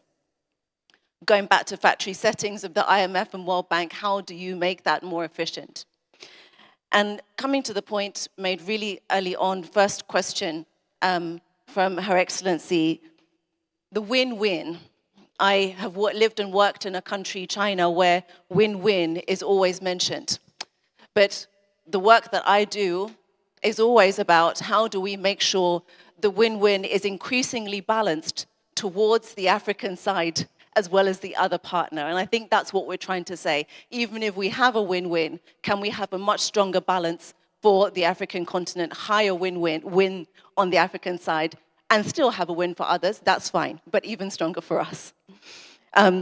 And again, you know, we've talked about the importance of what we can do as Africans. VP Kevin has given us lots of reminders of what we are already doing. And of course we have those, but what we will also be saying is the G20, this is what you can do as well. And we don't want the G20 to opine on what we should do. That might feel a little bit colonial to invite them to do that. But we will be reiterating about what the African continent is already doing and therefore what their extra role will be. And that's where we will set out a set of different solutions. And again, I just want to emphasize that our plan is to really focus on solutions, not to focus too much on problem setting, etc., but really as Patrick, also my fellow countryman, was saying, the governor, we really want to focus on solutions. So I hope this will be, I hope you'll continue to engage with us on this. Thank you. Thank you very much. The next session is beginning in 3 minutes. So I'm going to give you 2 minutes, Hanan, to add to what you've heard in terms of what the panel should be doing and further work going forward. And then the next minute for the governor to summarize and close the meeting for us. Thanks. I think what we are doing today is about engagement. So let me focus on that from that perspective. I think in this process, we need to really differentiate between what are things that we can do domestically and regionally, and we don't need to go to the G24. It's the issues that require international collaboration, that requires the global system that need to be raised there. The others, we don't need that platform to do our own stuff. So I think this is a very important distinction, because some of the things that were mentioned are things that are for us to do, except if we can identify really what is it that we're asking from the international community related to it. There are I think, very good comments and excellent questions that were raised. I think the issue of engaging with the rest of the world, with the G20 members, to identify what is the, it's not just about, Africa and Africa's beneficiation. It's about really elaborating what does it mean if the things that Africa needs for its development don't happen. What does this mean for the world? What are the consequences? What are the opportunity costs? And not only that, but also from the perspective to not just go from it from the morality side in terms of the fairness and justice. There are serious, as we, economists and as we call it in many of the G20 countries, market failures. When the markets are set in a way that do not provide the right incentives to go where investment opportunities are the largest and with high returns, I think we have issues. These are the type of things that need to be looked at, need to be elaborated. The fact that we have 60% of renewable energy and particularly solar in the continent out of, globally, and yet we have less than 2% of green finance. So clearly, the flows are not matching the opportunities. And this is exactly the type of things we're trying to look at to align incentives that not only benefits Africa, but benefits investors everywhere, as well as the whole globe in terms of the green transition. I think there were also very important things that were, issues that were raised about regulation. And this is along the line of what we're talking about now in terms of incentives. For investors to come, they need to be given the right incentives. And that's why we will be looking into issues of regulation, Basel III, issues of the risk weighting, and particularly for things like infrastructure, for issues like how the guarantees are treated. All this affects the appetite of investors to come to the region. And finally, on Maura's question on the implementation, it takes all of us. This is not about the panel sitting here. This is not about just the countries. This is about really the African citizens and how to improve their lives and ensure their future. So it takes all of us working together, from think tanks to governments to individuals and advocacy groups, to move this needle. So we'll rely on all of you to get this done. Thank you very much. A round of applause for Hanan. And I will give the floor to the governor just for a minute closure, because the other meeting is about to start. Just to summarize, we're not going to the G20 to beg, but we're also not going to shy away from addressing systemic market failures that discredits countries. Reason, the constraining factors that define the rules of the game we are playing today was created in the post-Second World War era, 1945, 1944s. And in those many years, the global economies have changed, the constraining factors have changed, the participants and the market agents have also changed.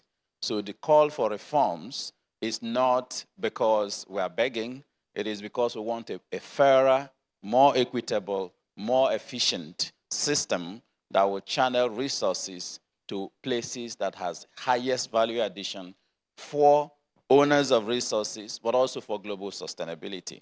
And in the G20, South Africa's G20 selection of key teams, we have very opportune opportunities to do that.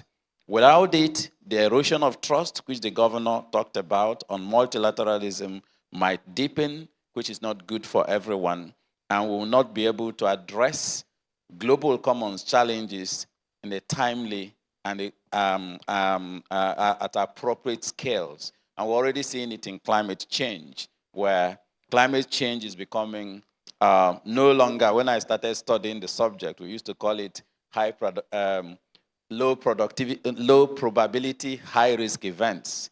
But now it's a high probability. It's not no longer high probability, actually. It's high reality, high risk event. It's already happening. So the urgency of action is needed. And that's why the reform of the climate finance architecture is an imperative, not just for Africa, but for the rest of the world. And for the youth there, for sure, engagement with the youth is the only way that we can actually get greater innovation on, how the rules of the game should be shaped. Because as you said, you are the ones going to live in it in future. Governor, please, 1 minute. Thank you very much. So I thank my fellow panelists, but if you ask me what my feedback will be, my top line feedback in a few minutes to our chair, Trevor Manuel, and consequently also to the minister, I think the first thing I would say is the appreciation of this conversation, meaning you appreciate that your involvement and our listening, the panelists listening to your views about this. Second point that was raised by Monique about this thing of switching the mindset from compensation to something else, which is closer to an even playing field that will need to be done in the context of regulatory framework, as you mentioned. I mean, that seems to cover a lot of things, as was explained just now by some of the panelists, and in particular emphasizes we are not going there to anybody with a begging bowl. Those times are gone. Thirdly, the appreciation of the issues that the panelists so far have come up with, and in particular the urgency and of those issues, and implementation being obviously key. Meaning it's not good enough to have a very good report. if things are not implemented, then obviously we're not going anywhere. So those would be my top three, like 30,000 foot level feedback to the others and the rest of the panelists. And I thank you all for being here, but I now turn it over to you, Kevin. Thank you so much. A big round of applause to everyone. And let the conversation continue. Thank you. Thank you so much.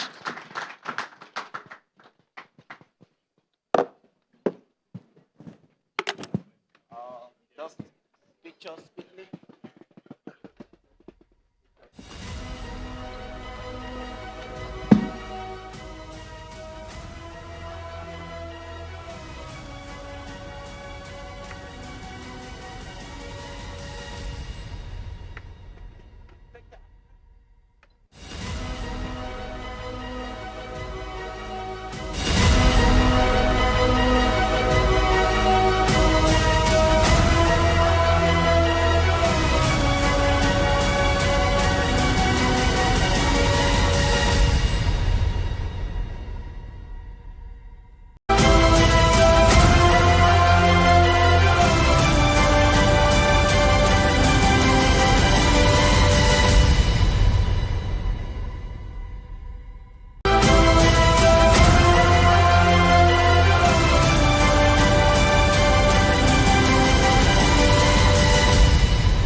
Housekeeping, could you kindly turn off your mobile phones and put them on mute? That would be very much appreciated. We should be starting in just about 5 or 10 minutes. Once again, thank you for coming out this early. We look forward to seeing you in just a few moments.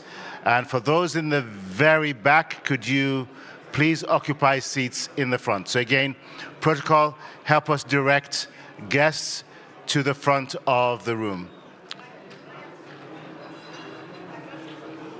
If you're seated way in the back, we'd like to ask that you come forward, please, and fill up the seats in the front. We don't want to see empty seats.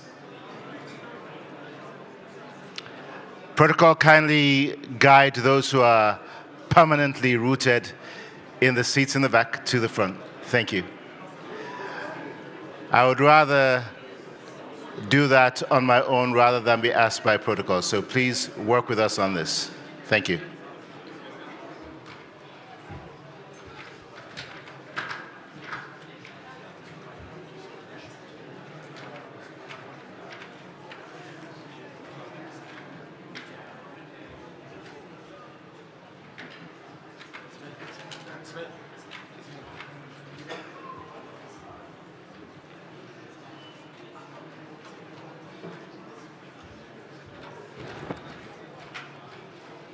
Ines?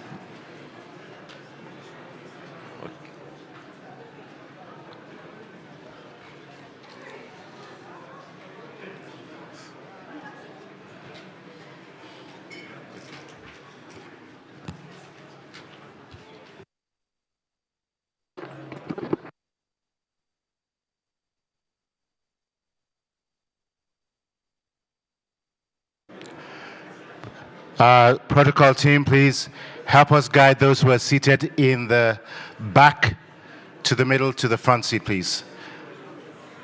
Please, if you're seated in the back rows, please take a seat up front, please.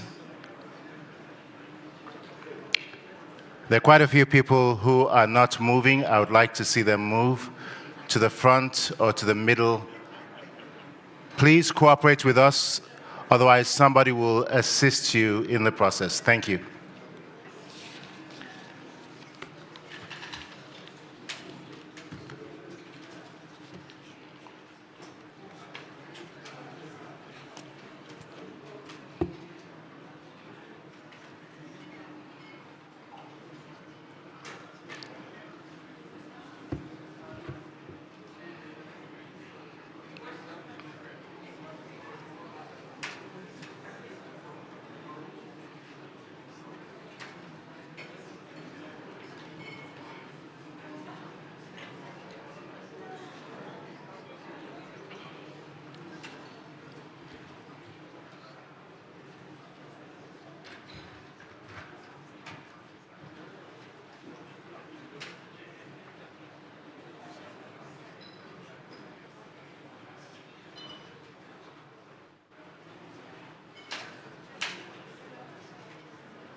Just one last call before we begin.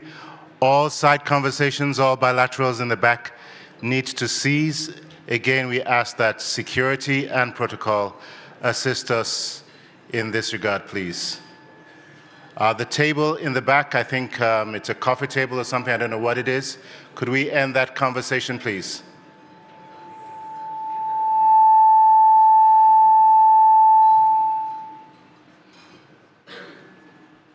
Thank you very much.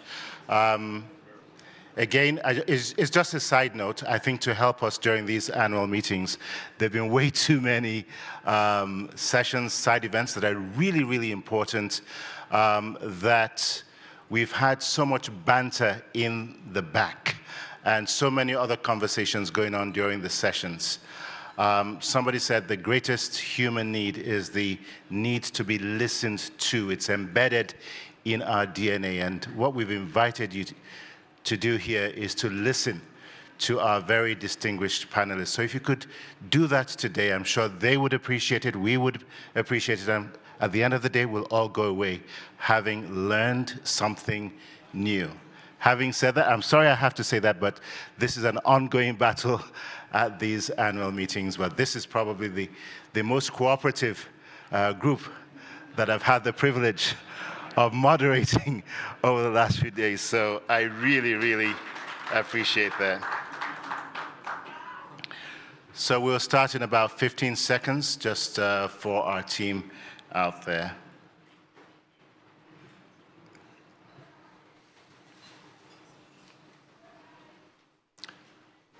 Good afternoon, distinguished leaders of multilateral development banks and development finance institutions, captains of industry, governors present, esteemed guests, ladies and gentlemen. I'm Victor Oladukan. It really, as always, is a pleasure, it's an honor to MC and to moderate this knowledge event at the 2025 annual meetings of the African Development Bank Group. A very, very pivotal one for that matter as we get ready tomorrow to hear the decision that the governors of the bank have made with regards to the new leadership that will steer the bank into the future. We gather today for an extremely important event, and its timing could not have been better, mobilizing African institutional capital for its development, financial sovereignty, and resilience. In a world where donor countries have cut aid by up to 10% and FDI to Africa has fallen by 12% to almost $40 billion, our continent faces a huge gap, and I'm sure our panelists will be talking about that in terms of the financing gap. So, as global trade fragments and capital flows shift to developed markets, Africa must seize this moment to harness its own resources. And in the previous panel that we just heard, I guess we're speaking the same language. So we'll explore today how knowledge, policy, and partnerships can unlock this potential and ensure financial sovereignty and resilience against external shocks. The responsibility before us, therefore, is to help shape a future where Africa's capital powers its development. It's a future that is already here. It's not off in the future. For those watching online, feel free to share your ideas at #AFDBAM2025 and join this transformative dialogue. With that being said, it's an honor to have with us one of the key leaders helping position the bank as a global champion for Africa's self-reliance.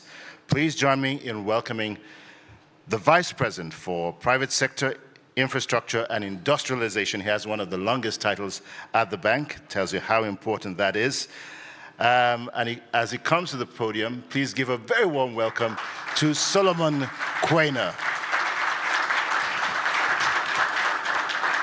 And as you're about to find out in just a few moments, I tell him repeatedly, you know, if this finance thing doesn't work, you do have a job as an MC, as a television or radio anchor, and you'll see why in just a few moments. Over to you, Solomon.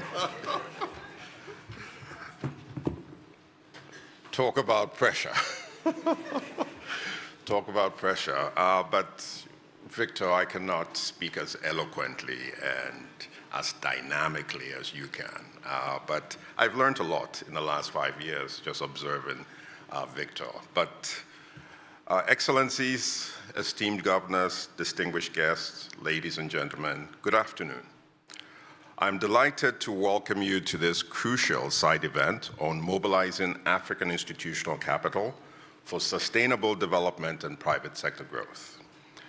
This gathering reflects our collective ambition to chart a new course for Africa, one where our resources work harder for Africans and our capital, both human and financial, powers inclusive and resilient transformation. Africa today stands at a pivotal juncture. So the continent needs between $68 billion and $108 billion per year to address its infrastructure gap. Yet, according to the Global Infrastructure Hub, only 2% of global infrastructure investments flow to Africa. Meanwhile, the development assistance and concessional resources are rapidly dwindling, as we've seen over the last few months. But here lies both the paradox as well as the opportunity. Africa is not poor. African institutional investors, that is pension funds, sovereign wealth funds, insurance companies, and even central banks, collectively manage over $2.1 trillion in assets. President Adesina focuses on global flows. I, Solomon, focus really on harnessing the $2.1 trillion of African assets under management. So there's a division of labor there. And this is something I'm passionate about. And where is Chinua? We'll talk about infra-credit again because that's another area of passion. So if just a fraction, let's say even 5% of these funds, which are primarily invested in government treasuries, and these government treasuries are really, not covering capital expenditure, they're mostly covering recurring expenses, yeah? But if only 5% could be channeled into infrastructure and private sector industrialization projects on the continent, Africa could unlock over $100 billion in long-term capital. So the question is not whether the capital exists, it does. The question really is, how do we mobilize and direct it at scale towards productive, impactful investments in Africa? So this is where the African Development Bank has taken bold and catalytic steps, but mostly with partners. We have launched the Africa Investment Forum, which has helped secure over $150 billion in serious investment interest since its inception. Now, the Africa Investment Forum has several members. It's not just the AFDB. We have AfriExim, we have AFC, we have Trade and Development Bank, of which I'm on the board. We have Islamic Development Bank, EIB, we have Badea. So once again, I want to emphasize partnerships.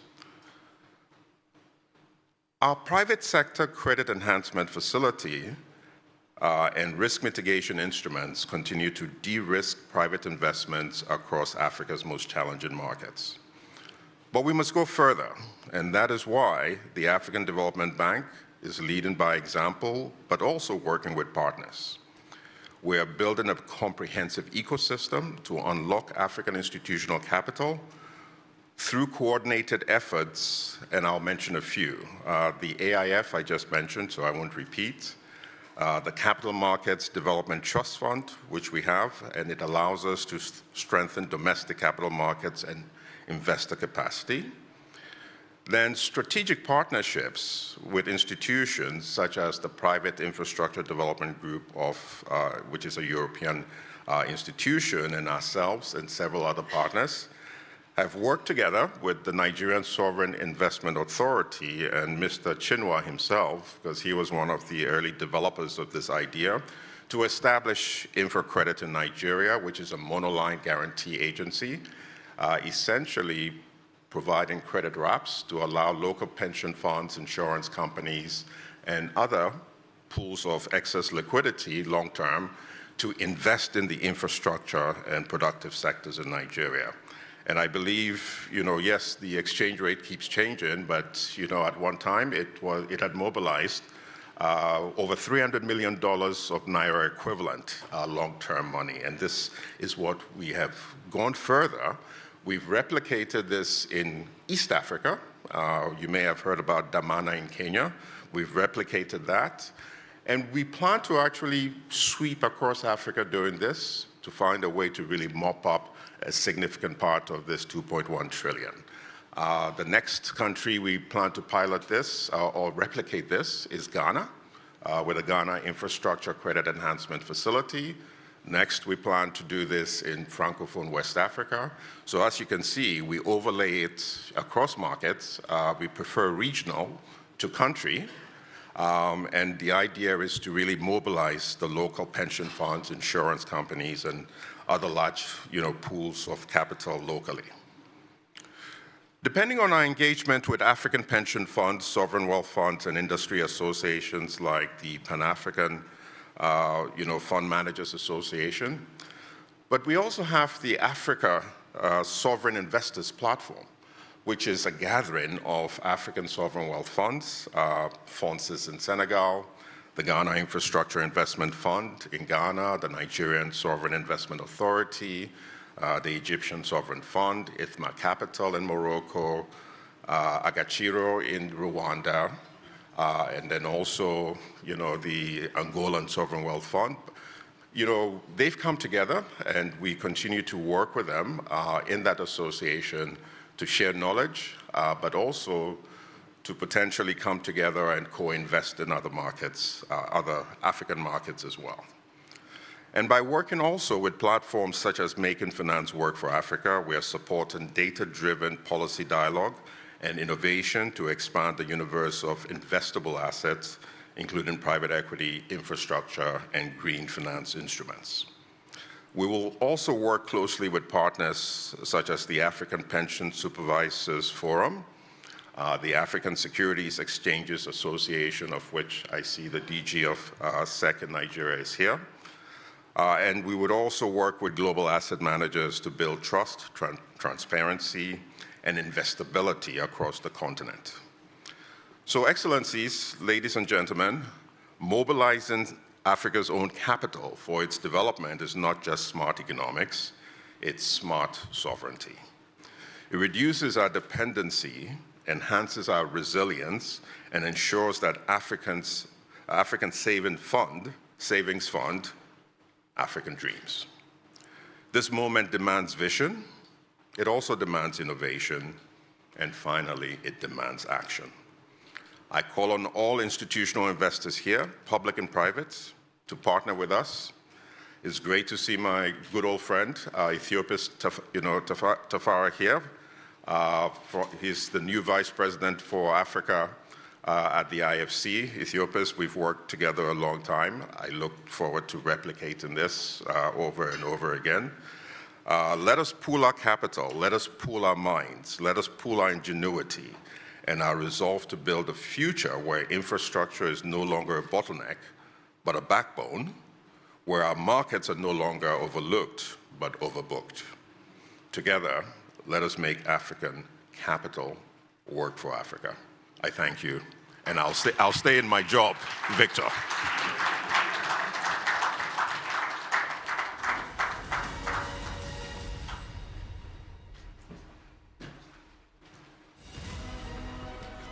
Thank you very much, Solomon Quena. I think you should stay in your job. I don't think there's any media organization out there that can afford you. You're way too expensive. But thank you very much for setting the stage for us this afternoon.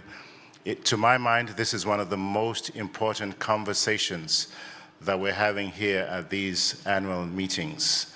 Without the institutions represented here today, without their intellectual and innovative financial genius, as well as the partnerships that they help put together, the dreams that we have to mobilize institutional capital on our continent will really come to naught. So it really is an honor and a privilege for us today to have a distinguished group of panelists who are experts in their field, proven track records, and we do not take your presence here for granted.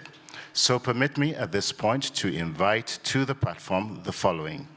Mrs. Boitumelo Mosako, the Chief Executive Officer of the Development, and I'll ask that you sit until we finish the introductions, if you don't mind, and that will be the case for each of our panelists.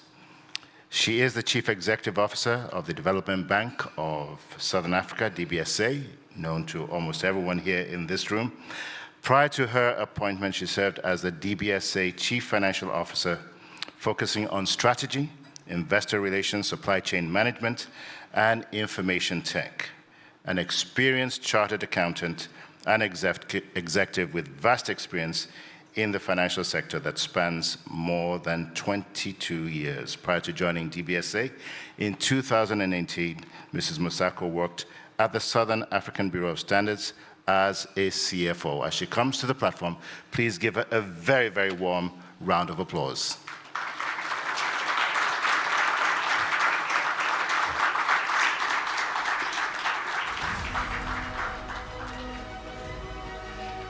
And she's joined by Mr. Ethiopis Tafara, who was mentioned just a few moments ago by Solomon Quena. Ethiopis Tafara is IFC's new Regional Vice President for Africa. In this capacity, he oversees all investment and advisory operations in a region with a committed portfolio of over $17 billion. Previously, Mr. Farah served as the Vice President, Chief Risk, Legal and Sustainability Officer and Partnerships for the World Bank Group's Multilateral Investment Guarantee Agency, MIGA, where he was responsible for the supervision and oversight of MIGA's Finance and Risk Management Group, Economics and Sustainability Group, as well as the Legal Affairs and Claims Group. What you can see there, I believe that IFC took full advantage of his potential to rope him into so many groups. We are honored to have you today. Really thank you for coming. Please give him a very, very warm welcome as he takes his seat on the platform.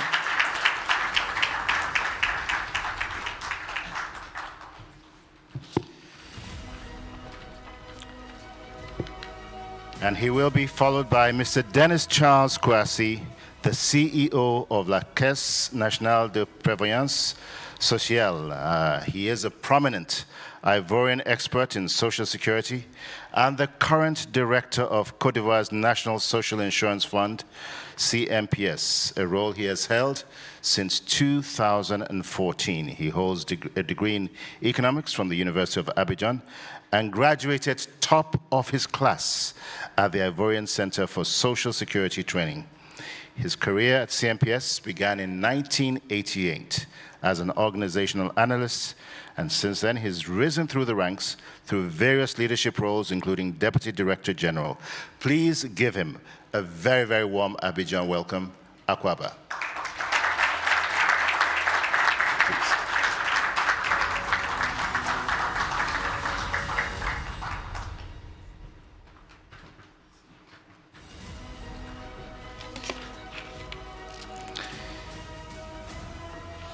And our panelists are going to be joined next by Dr. Timi Agama, who is the Director General of Nigeria's Securities and Exchange Commission, SEC. He was appointed by President Bola Ahmed Tinubu in April of 2024 and confirmed by the Nigerian Senate in June 2024. He's a highly experienced financial regulator with over 2 decades of experience in securities, capital markets, and financial regulation. We're honored to have you here today, and we look forward to listening to some of the great ideas that you're going to share with us. As he comes to the platform, again, please give him a warm round of applause.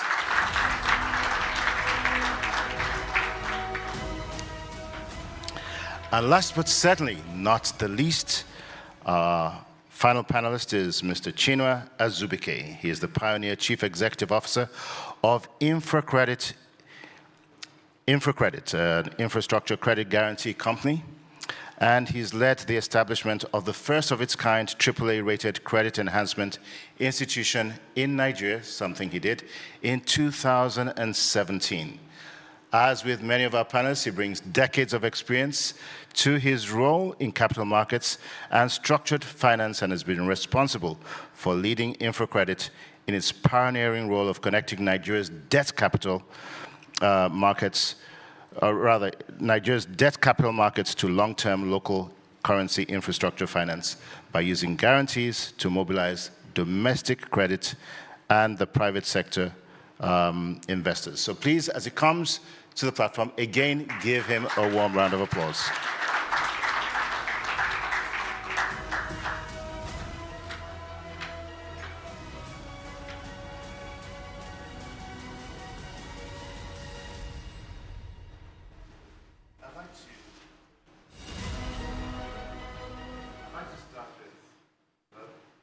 Oh, thank you.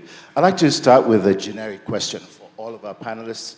And again, in the interest of time, if we could keep our responses short, tight, succinct, that would be great, because it's pretty much the same question, but I want you to come at the issue from different perspectives. Every single day, wake up in Africa. There are great ideas, great business ideas coming out of the wazoo. There are more business ideas than there seems to be money. But as we know, money has never been the problem. There are a lot of bottlenecks, and you guys, you know what each one of those are. From your perspective, what would you consider to be the key obstacles currently preventing institutional capital in Africa from being deployed at scale in the manner that we need for long-term development? And what specific reforms, whether they be regulatory, policy, or do you propose? I'm going to start with Botimo, if you could go first. And there are microphones next to you, so if you could, there's a button there, so when it's your turn, you do have a microphone to use. Great. Ladies first. Okay, great, thanks. Thank you once again for the opportunity to be part of this distinguished panel. When one reflects on what the challenges are, I think the biggest challenge that we face on the continent, and this is what was alluded to when the report for the Economic Outlook report was presented yesterday by Professor Kevin, is issues around governance. But I'm not going to touch on governance because that is the number one issue. The second thing that I would like to mention is project preparation facilities. You know, it's important that as institutions within the continent, we're able to mobilize project preparation facilities so that we can prepare projects, de-risk them, and get them to bankability so we can catalyze institutional funds and private sector participation. The third thing is issues around regulation and bureaucracy. You know, when you look at projects, getting the necessary permits, you know, can take a long time. So these are the issues that we need to address, issues around bureaucracy, around permitting. Fourth thing, we need to look at skills, you know, getting the right skills for project implementation, for structuring. That is something that we also need to look at. One other thing that I'd like to mention is we need to ensure regional integration. And one of the biggest challenges when it comes to integration projects is the different regulations. You know, countries that are within the same region, but with different regulations. I think one of the things that we need to address that can make investment into projects much easier is the issue around standardization. Thank you.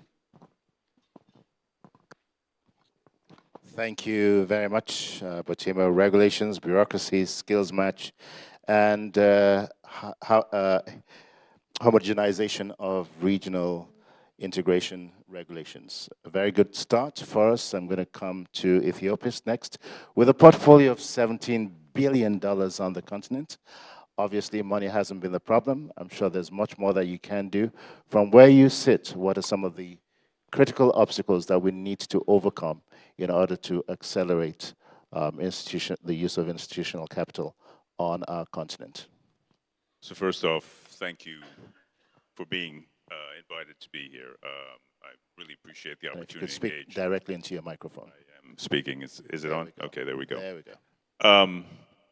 So many thanks for the invitation. I'm going to start off where Solomon started by noting, and my calculations differ probably because we excluded central banks, but there's about $1 trillion under management between pension funds and sovereign wealth funds. And much of that invested either in securities outside of Africa or in sovereign issuances. in part because of regulation and supervision, and that's something I think we need to look at to be sure that regulation and supervision is not resulting in that money not flowing to opportunities on the continent. But the other reason is the lack of opportunities, both off exchange as well as on exchange. Off exchange, Boitimelo touched upon what I think is the key issue, which is finding enough bankable projects to which you can direct some of these assets under management. And I'm struck by the number of projects that governments would like to finance with private capital. And there are tons of those, and there's no shortage of money. It's just that the projects are not, they're not ready for investment. They're not yet bankable.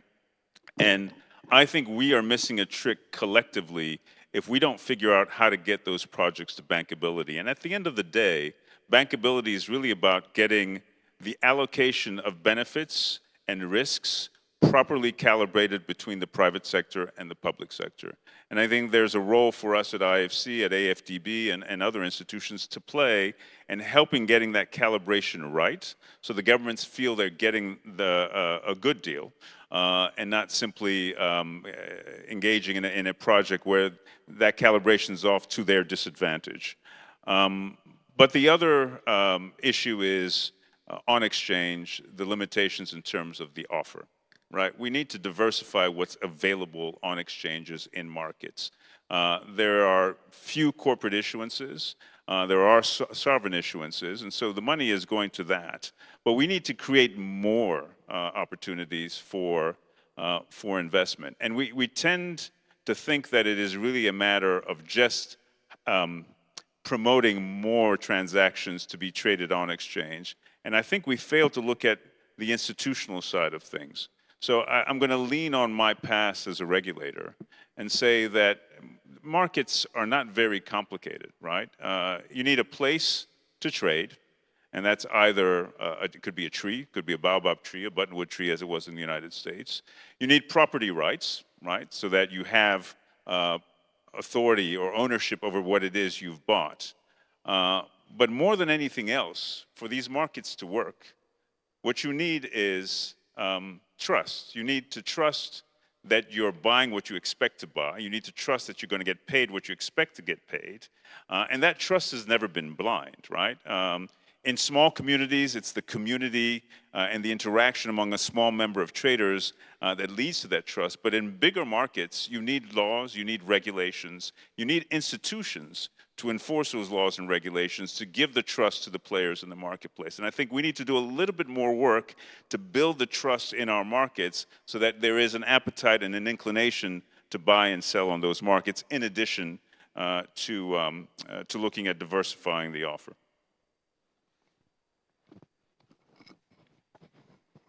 Thank you very much, Ethiopius. Allow me to ask a follow-up question here. Thank you very much for the points raised. But do you think that there's a catch-22 here? You talked about the lack of bankability for projects, particularly in the public sector. What role can institutions play, like yours, to provide the necessary advisory services to accelerate the process? What are the bottlenecks? Why isn't this being done at scale? It's a very good question, and one I've explored internally. When we get asked by governments to help with bankability, we tend to point them to a pot of money that they can tap and then find advisors to help them with the bankability of their projects. I actually think we should be providing the skills ourselves, because in many respects, what the governments want is a trusted advisor, somebody who has historically looked out for their interests, right? And I keep telling my colleagues at the bank that the IFC can play a role, but the bank is particularly important because they've been the trusted advisor of governments for 80, 90 years, right? And it's that trust that's going to lead them to actually lean into making the adjustments to the project that are necessary for private capital to flow. So I'd say, speaking for us as public institutions, rather than point governments to a point of money, actually have the skills in-house to provide the advice that's needed to get these projects to bankability. And I'd say we need to do that in partnership with our fellow institutions. So this is not something we should take on by ourselves at the IFC or the bank. We should be working with the AFDB and other regional institutions to help with the bankability of these projects. Thank you very much.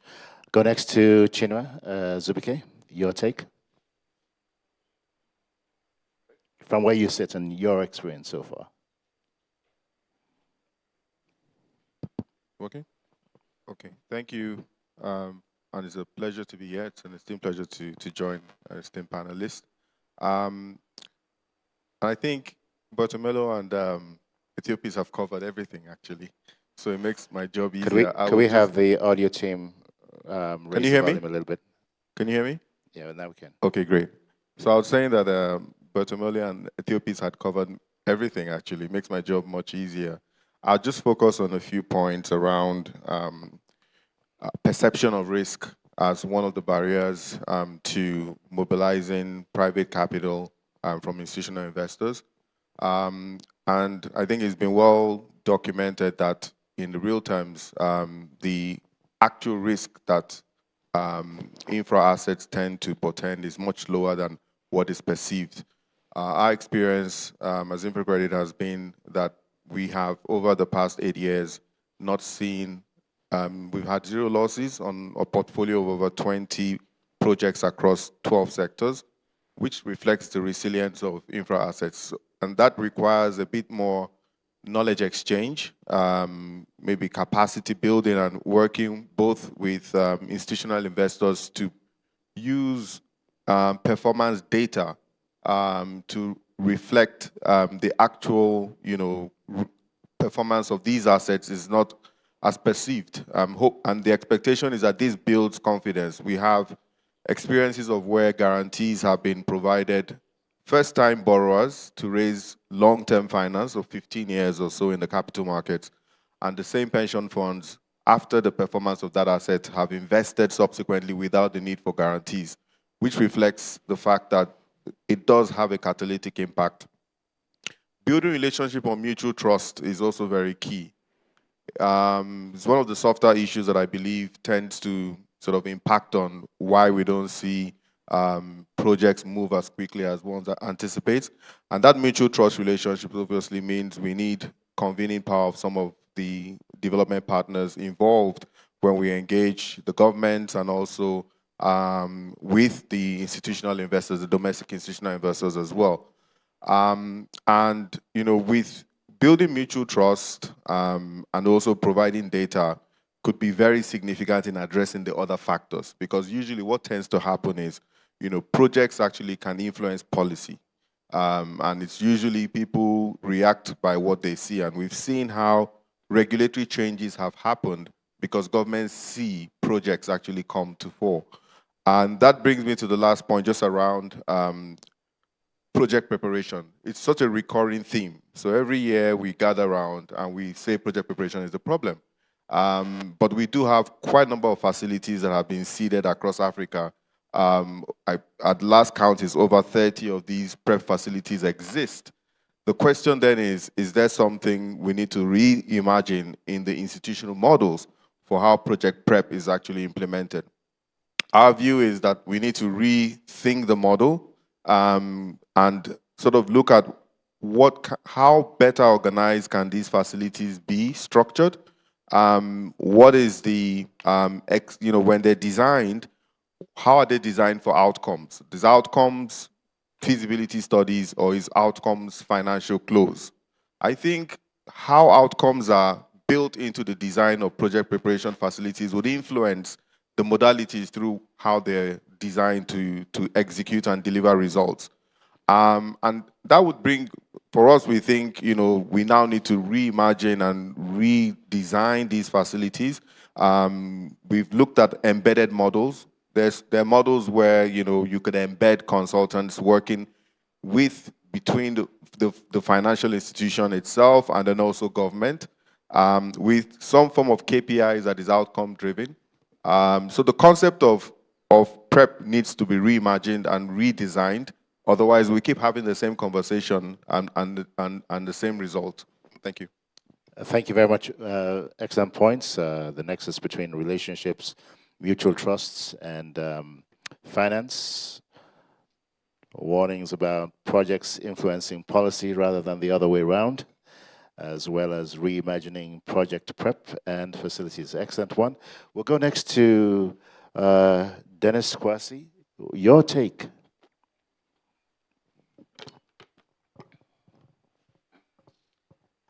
I believe that there are also headsets on your chairs, so for those who are not French speaking, you might want to put on your headsets. Thank you. Yeah, we can hear you. Bon. Alors, moi je vois... Allô? C'est bon? Alors, par rapport au financement des économies africaines, moi je vois 4 préoccupations. La première, c'est la faiblesse de la mobilisation de l'épargne intérieure.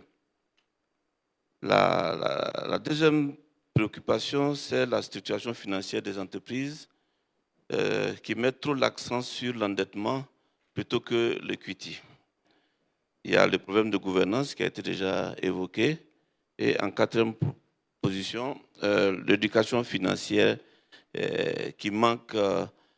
Sur l'éducation financière, je vais vous donner un élément peut-être qui va vous faire rire un peu.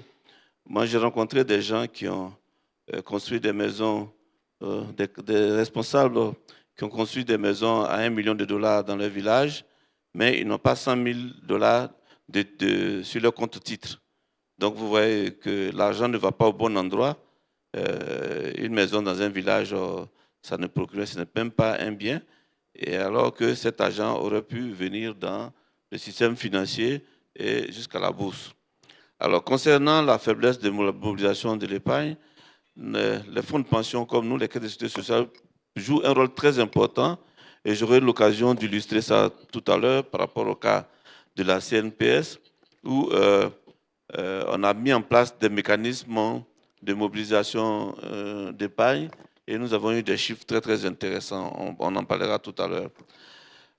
Il y a, concernant la structure, la gouvernance, on a remarqué que tous les investissements qu'on a faits dans des entreprises bien structurées, des entreprises moyennes ou des grandes entreprises, tous ces investissements nous donnent de bons rendements et de bonnes rentabilités. Par contre, des fois où on a essayé au niveau des PME, on a eu des difficultés qui sont liées à des difficultés de gouvernance. Et donc, ce que nous sommes en train de faire, nous sommes en train de créer un fonds spécial pour les PME, parce que toutes les ressources que nous avons, que nous injectons dans l'économie, soit à travers les entreprises, soit à travers l'État, quand nous prenons des emprunts obligataires, on n'a pas encore trouvé de solution pour les PME, parce que c'est un vrai gros problème de gouvernance. Et donc, nous nous attelons à cela. Nous allons créer un fonds pour cela. Donc, tout à l'heure, on pourra détailler un peu certains éléments.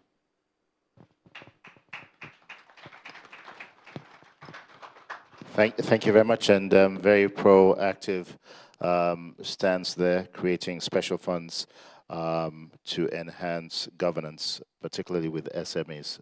Excellent one. We're going to come next to Timi Agada Gama for your take, and then we'll go into some specifics. Right. So thank you very much for inviting me. It's indeed a pleasure to be here to join heads in dissecting this very, very important issue. What are the obstacles? I speak from the angle of a regulator, even though I also wear the cap of an operator sometimes. Clearly, the first as a regulator is regulatory framework. Do you have the enabling regulatory framework to drive investment into, government projects, into, private credit into government projects and all of that? That is very critical. The other item that needs to be, looked at again, which, I mentioned, is risk perception.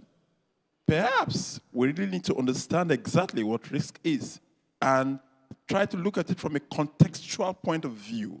I see risks differently, and you also may see risks differently. The cup is either half full or half empty. So clearly, it depends on exactly what you see as risk, because it is about how the environment that you have grown up, that gives you a perception of what risk is. What else would there be needed for us to have this, development happen within our sector? Another part is, the investment options. Are they available, right? And that speaks to the issue of origination, because clearly, a lot of times we do like salesmen, just bringing products for people to buy. No, that doesn't work anymore. It is marketing, knowing exactly the kind of products that the people need, and then, of course, producing the product, and you will find anybody looking for the product because it is available to buy. So that is very, very critical. So creating an origination pool is very important to getting people to understand exactly what to do in order to bring more products to the market. Then, of course, it has also been mentioned, and it's very critical, capacity. Capacity, capacity, capacity. That is very, very fundamental. A lot of us may claim that we know or we understand, but perhaps we really don't know. So we need to dig deep to understand exactly what is needed. How do we understand the structures? How do we understand the market? How do we understand the investors? How do we understand the variance of thought process along investors and the people that are investing? So these are very, very important. And lastly, currency and liquidity. These are critical. They are critical because currency volatility is something that we have to live with, we will continue to live with, but perhaps there needs to be something that needs to be done to make sure that that is also dealt with. More so for Africa, because we are a commodity-rich nation or commodity-rich, continent. What are we looking at? How are we looking at bringing back commodity as a basis to cushion our currency strength? That will be very important to look at, rather than just looking at it from the angle of trust or perception of what our currency is. Because if you measure it with other currencies, the great question is, what is the difference? Yeah. Thank you very much, Timmy Agama. I like what you said about smart marketing. Solomon Quena, who's about to leave us, yes, I'm throwing him under the bus. Elliot talked about smart economics, smart skills, smart innovation, and smart sovereignty, essentially important. As we go along, if we can unpack some of these terms, that would be very much appreciated. But I want to ask Ethiopia's here. Timmy talked about risk perceptions. One person's risk is another person's bankable and secure project. It seems to me that there's an asymmetry of risk perceptions. Again, in your role at IFC, and given the enormous value of business that you do, how can we bridge this gap here? So our very involvement in a project should help with bridging the gap in perception. I've always said that the perception from afar is very different from the reality on the ground. We have the benefit of having a footprint on the ground throughout the continent. And by virtue of that footprint, we should be able to make the case to investors that we understand the risks, that their perception is a perception, but be willing then to de-risk them, to bring them along, but say, listen, I'm prepared to take enough of the risk to bring you along and to convince you by virtue of that, that you're not taking as big a risk as you think. But that is our role. Our role is really to bridge that difference in perception from what they perceive, from what we know to be the reality based on our experience and based on our presence in a country. And that's, I think, one of the assets of organizations like ours and other DFIs and other MDBs. Thank you very much. Our next question, I'll come to Botimo here. Agreed, you're one of the founding members of the Africa Investment Forum, but specifically I'd like to find out how, in collaboration with other regional DFIs and the African Development Bank, how can you create standardized co-investment platforms and processes to reduce transaction costs and enhance efficiency for institutional investors? Thank you. I'm going to make the examples of what we have managed to accomplish within the South African environment. specifically touching on all those challenges that I mentioned and how they were mitigated through the REAP, the Renewable Energy Independent Power Producer Program. It was a collaboration between ourselves, the DBSA and our government, where certainty was created around investment in renewable energy, where offtakes were certain guarantees were provided by the government, and a bidding process undertaken to also to deal with the cost to consumer at the end of the day. So what we then found is, in terms of private sector participation, it actually created an enabling environment for private sector, where the private sector even invested in the preparation of the projects themselves. This resulted in investment of over $20 billion within the South African environment. So it is possible for these things to happen. And when you look at where those funds came from that invested in these programs, they came from the domestic market. Yes, we have the benefit of, as South Africa, with our deep capital markets, but I do believe that these models are, replicatable, because if you look at, for instance, with the geothermal program in Kenya, which is adopting the same approach. The second thing is, with the learnings from that, what we then adopted, going back to your question on standardization, is we then decided that we're not going to approach investments on a project-by-project basis. We're actually going to create investment programs that are sector-based.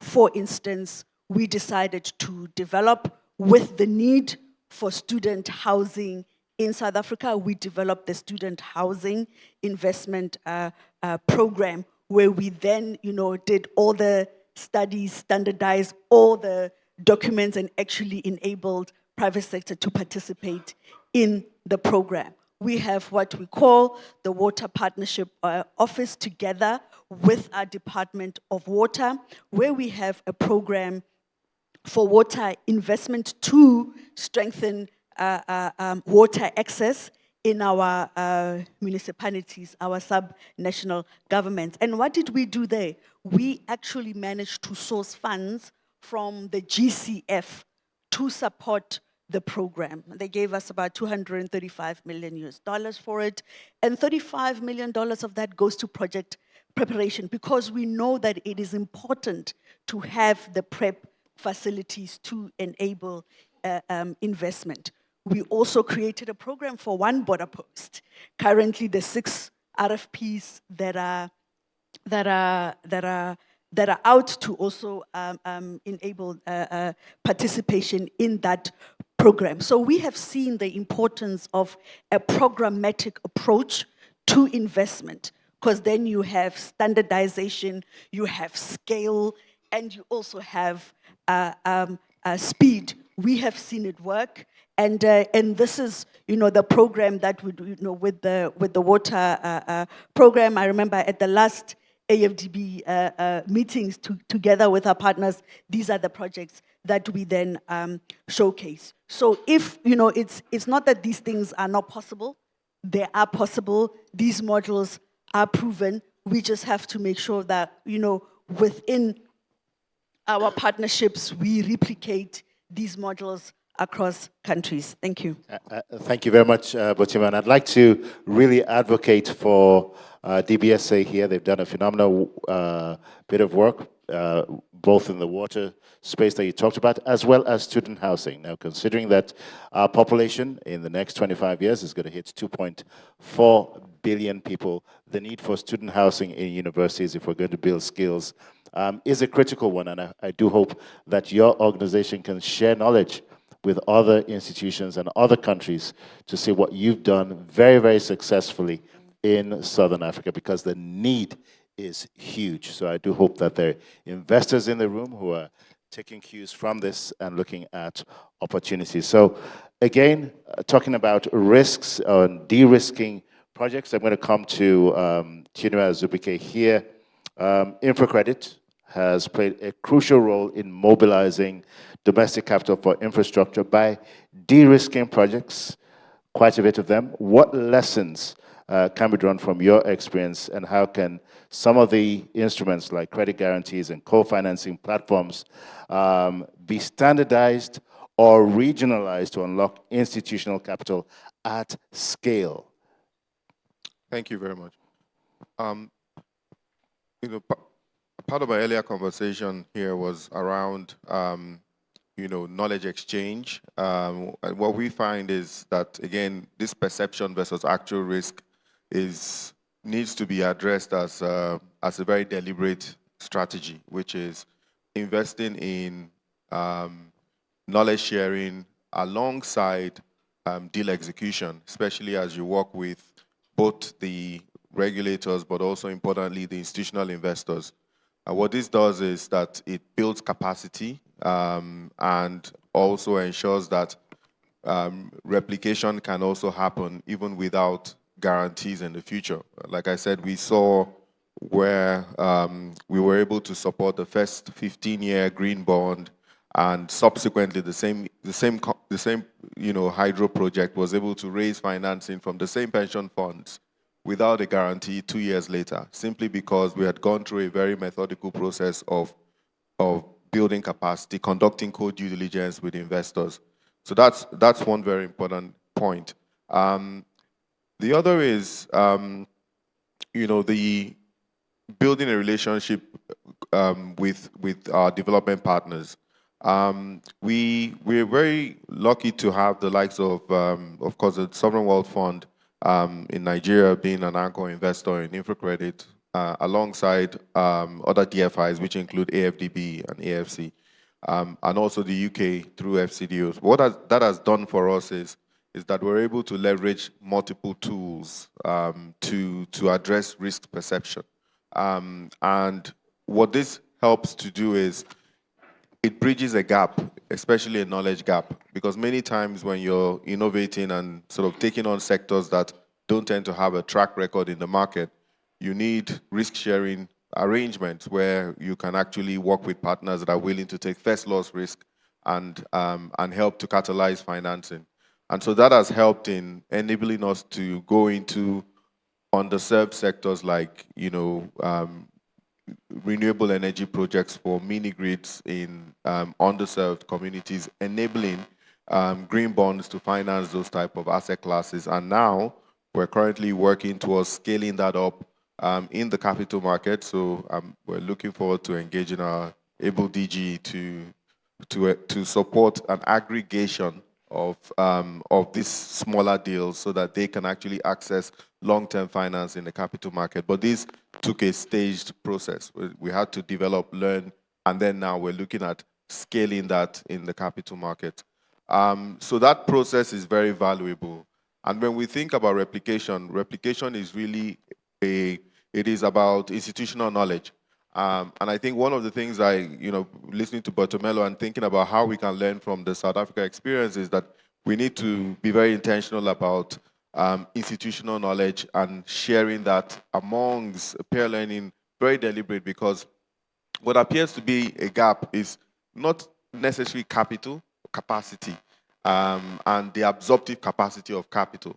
And a lot of that will come from what are the lessons learned and how we institutionalizing that lessons learned in order so that it doesn't take, it wouldn't take Ghana, for example, 10 years to achieve what InfraCredit has been able to achieve in Nigeria, because we're very deliberate in sharing that knowledge, or Kenya or other markets. Do you have platforms that enable you to share knowledge as freely as you propose?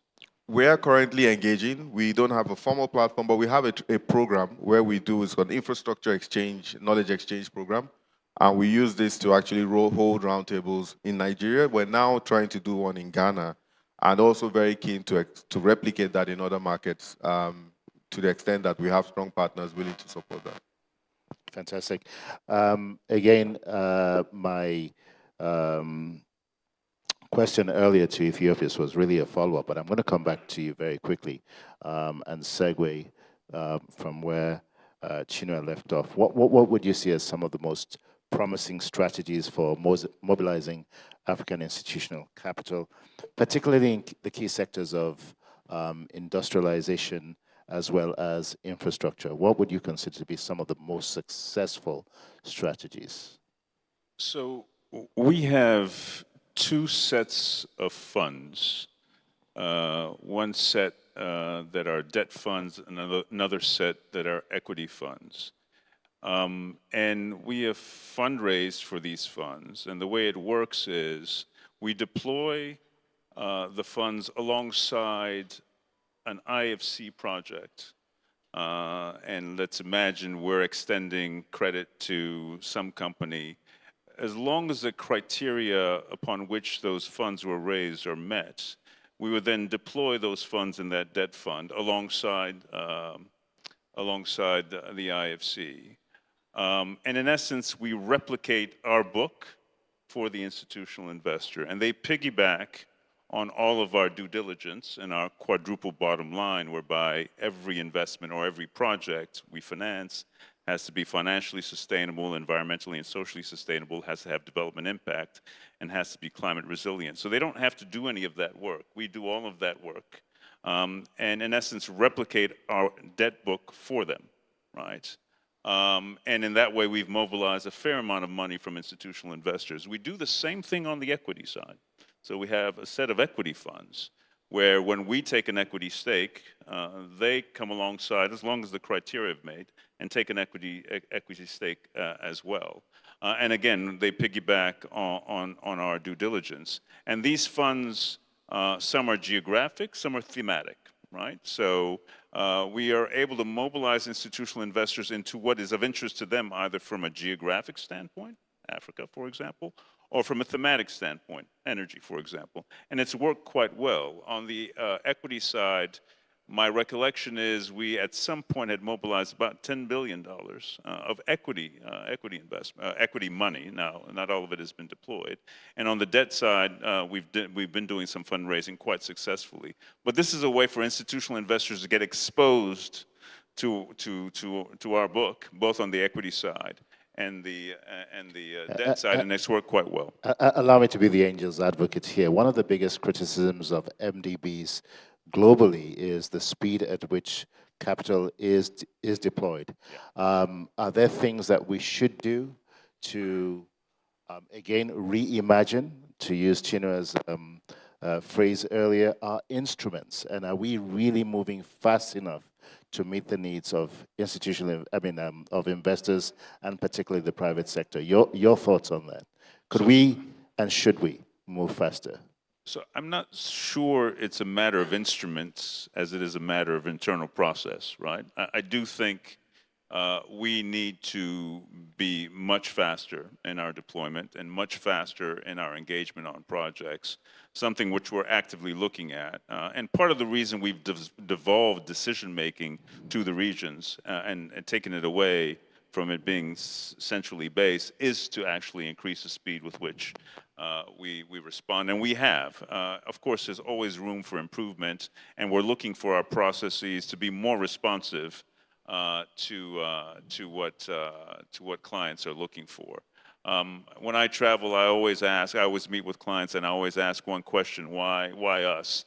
Frequently, they say it's not because you're the fastest, and it's not because you're the cheapest. Although we're trying to improve on both fronts, you do bring a set of standards, and you do bring some diligence that helps us, right? But we want to be known and available on all three fronts, right? So we're looking to be faster. And I don't think it's a product issue. I think it's a process issue. Thank you very much. I'm going to come to Dennis Kwasi next. Given the growing need for diversification and resilience, which asset classes or sectors do you see as particularly attractive, especially for long-term investments in Africa? And how do you balance returns with development impact?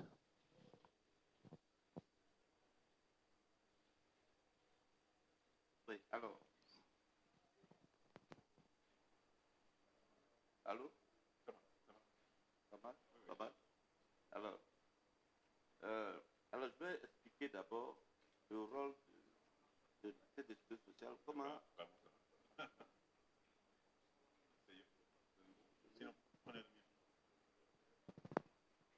oui, comment une caisse de sécurité sociale peut jouer un véritable rôle d'investisseur institutionnel.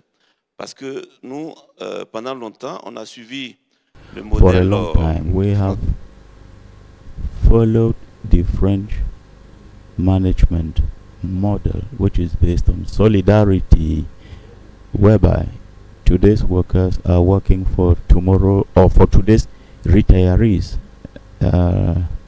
Rather, this model has not thrived very well. We have experienced very unfortunate situations, and since 2012 reforms have been carried out to abandon this model. There is a very simple economic approach, that is, resources is equals to consumption minus savings, which generates wealth. This is the model we are using. Notably, if we don't have savings, we cannot invest, and if we cannot invest, we cannot generate wealth. So we are working on two parameters. Retirement age, that was 55 years, has been increased to 60, and the contribution threshold, that was 8, has been increased to 14% since the inception of this new reform. You know, where we had deficit with cumulated 300 billion deficit around 2011. Once we implemented this new system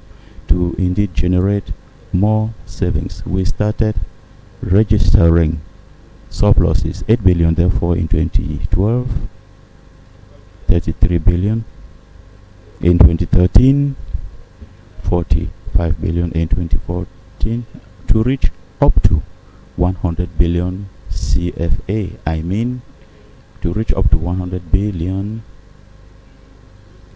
or even more than 200 billion in 2023. So the total of all this surplus has made our monetary and financial portfolio, that was 26 billion in 2012, to exceed 1,000 billion currently. I mean, a monetary financial portfolio of about $40 billion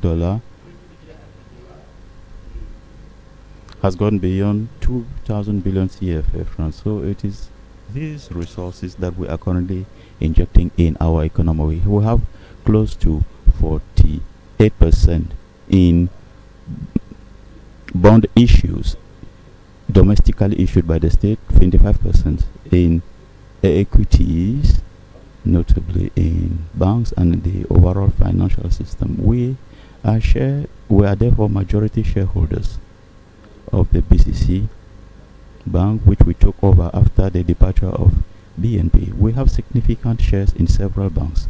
We are shareholders in investment funds such as Africa 50, the Métis, and so on. We also operate in companies that are not listed on the stock and with good performances. So this is how we have transformed our Social Security Fund into a true pension fund and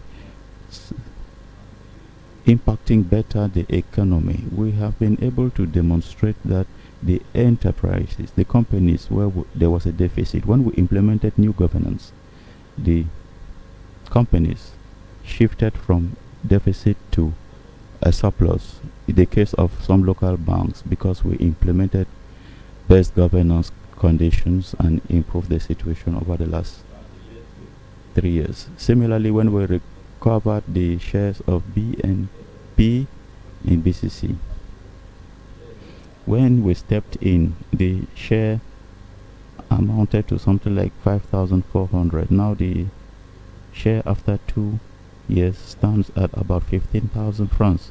That is why right from the outset I said that we need to mobilize savings, implement proper governance and financial education. The last point I want to raise is companies' financial structuring. Our enterprises focus too much on the debt, and this does not encourage their expansion. So we should companies should increasingly work together with pension funds, equity funds, and other equity institutions to reduce the share of the debt. So this has been our work, our approach, and we are continuing to focus on solidarity in our approach, but of course focusing on generating more reserves. We are putting in place a capitalization regime that will improve these resources. I am saying therefore that social security entities, notably in Francophone countries, should shift away from pure solidarity that does not create reserves.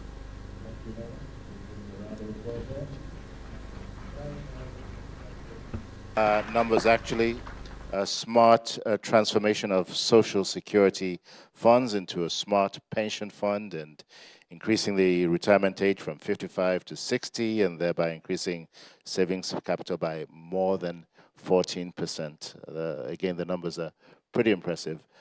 Thank you very much for that contribution. I'm going to come to Mr. Gama next. What measures are being taken by SEC in Nigeria to boost or rather to strengthen investor confidence, particularly among African institutional investors such as pension funds, insurers, and sovereign wealth funds, as well as encourage their greater participation in local markets? That seems to be a significant issue across the continent. We'll take that question as the last one, and I think because of reasons of time, I'm going to allow each one of our panelists to provide their closing thoughts rather than ask you specific questions. I think sometimes the best responses are the ones that you've come with rather than the questions that are asked. So we'll take Mr. Gama and then we'll leave our panelists to ruminate for a few moments and then come up with your closing comments. So, Mr. Gama, over to you. Yeah, so thank you again. For me, it's important that as Africans, and as regulators, we must be intentional about what we want to do towards what we want to achieve. And one of the things we have done in Nigeria, basically, we just got the president to sign off our law, the ISA 2025. That law had been in abeyance for the last 18 years, because the last law was in 2007. And there's been dynamism. So clearly it was important that we set out a new law that has all that it takes to be able to drive a future that is deliberate and intentional in making sure that Africa is actually a destination for investment. And in that law, what we have done again, which is, of course, particularly unique, is that we've brought guaranteed companies like InfraCredit into regulation in the law. It is specifically stated. Why do we want to do that? We want to provide governance and replicate those institutions in order to be able to, bring our capital, to unleash capital, which, is important. And how do we unleash capital? Is to create confidence among Nigerians, among the domestic players, to say, look, there's nothing to be afraid about, right? Just come in because somebody is watching you and somebody is keeping tab of what you're doing. And that's very critical. But beyond all of this is education. Education, education, education. You can't have enough of it. We assume a lot that we know or the people know. That is just an assumption. You will be very shocked at the level of knowledge, financial knowledge, among Nigerians or among Africans as a whole. So that is important that we share that. We're able to let the people know that this is what they need to know, this is what they need to invest in, and this is how to invest in those things. And this is the result of their investment. So that is important. We must understand that Africa, and particularly Nigeria, is a construction site. The amount of infrastructure that we need is just so huge. And how do we take opportunity in dealing with this? It is by being intentional. But beyond all of this, which will be my last, will be about market development. We need to spread it across. We need to get people to understand it. We need to bring them on the table. We have to go to them. We can't wait watching them thinking that if they go on our website, they will know about it. No, that's not enough. We need to reach them. Awesome. Thank you very much. Intentionality, raising the bar on knowledge and marketing development. Excellent points there. I'm going to give each of our panelists 1 minute each. I've been given a cue that our time is long over. So again, we crave your indulgence because the next session is about to begin. But this has been a very fascinating conversation so far. Greatly appreciate your contributions. I'm going to start with Chinua Zubike, and then we'll work our way all the way down and end up with Timmy Agama at the end, and we'll close out this session. So Chinua, over to you. 1 minute. Your elevator pitch here on what we need to do next. So, Closing thoughts. Like Solomon Queno, I'm a strong believer in the potential for Africa to finance its development with its own capital. And, you know, institutions like InfraCredit definitely need replication. We need more organizations focused purely on local currency financing, because that is what creates that consciousness around the solutions, the innovations that are needed. And through that lens, we see the huge potential to unlock significant pools of domestic resources in savings. We also see the opportunity to work closer with our financial partners and development agencies to share risk. And we've seen the value of boots on the ground. And so there is huge opportunity, and we sort of excited about the future. Thank you very much. And over to Dennis next. 1 minute. Alors, nous avons un objectif d'ici 2050. Indeed, we have started addressing this objective since 7 years. Regarding our investment products, our financing products, we want to generate more money through our financial products. Secondly, our products should finance the wage bill and cover the other costs up to the tune of 50%. The third objective is that the financial products we have should cover all our paid services. Today, this rate is 25%. We want to reach 50% by 2030 and 50% by 5050. All the proceeds we will collect will be directly injected in developing our economy, because indeed we are financing our services through the proceeds of our financial products. Thank you.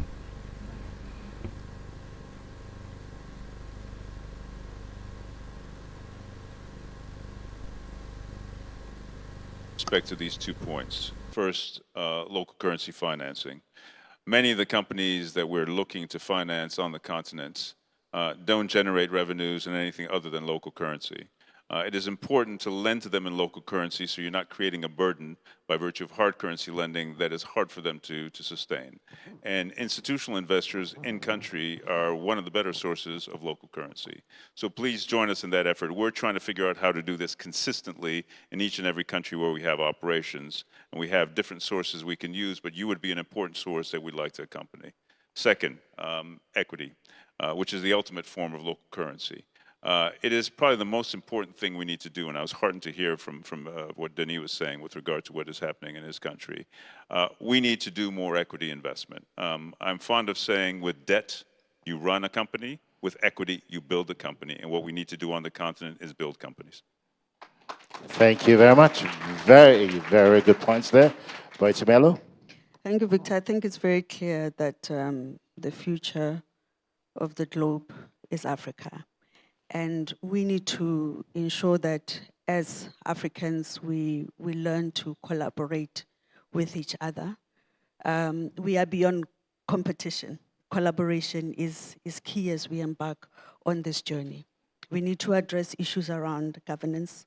We need to strengthen our institutions, and I'm advocating for investment in national development banks and support for national development banks so that they are enabled to create and fund opportunities locally. Thirdly, it's a programmatic approach to investment is key to enable standardization, scale, and speed. And lastly, to achieve regional integration. Yes, we need to get the governance right. Yes, we need to get the accountability right. But I think as Africans, we also need to learn to kiss each other's rings.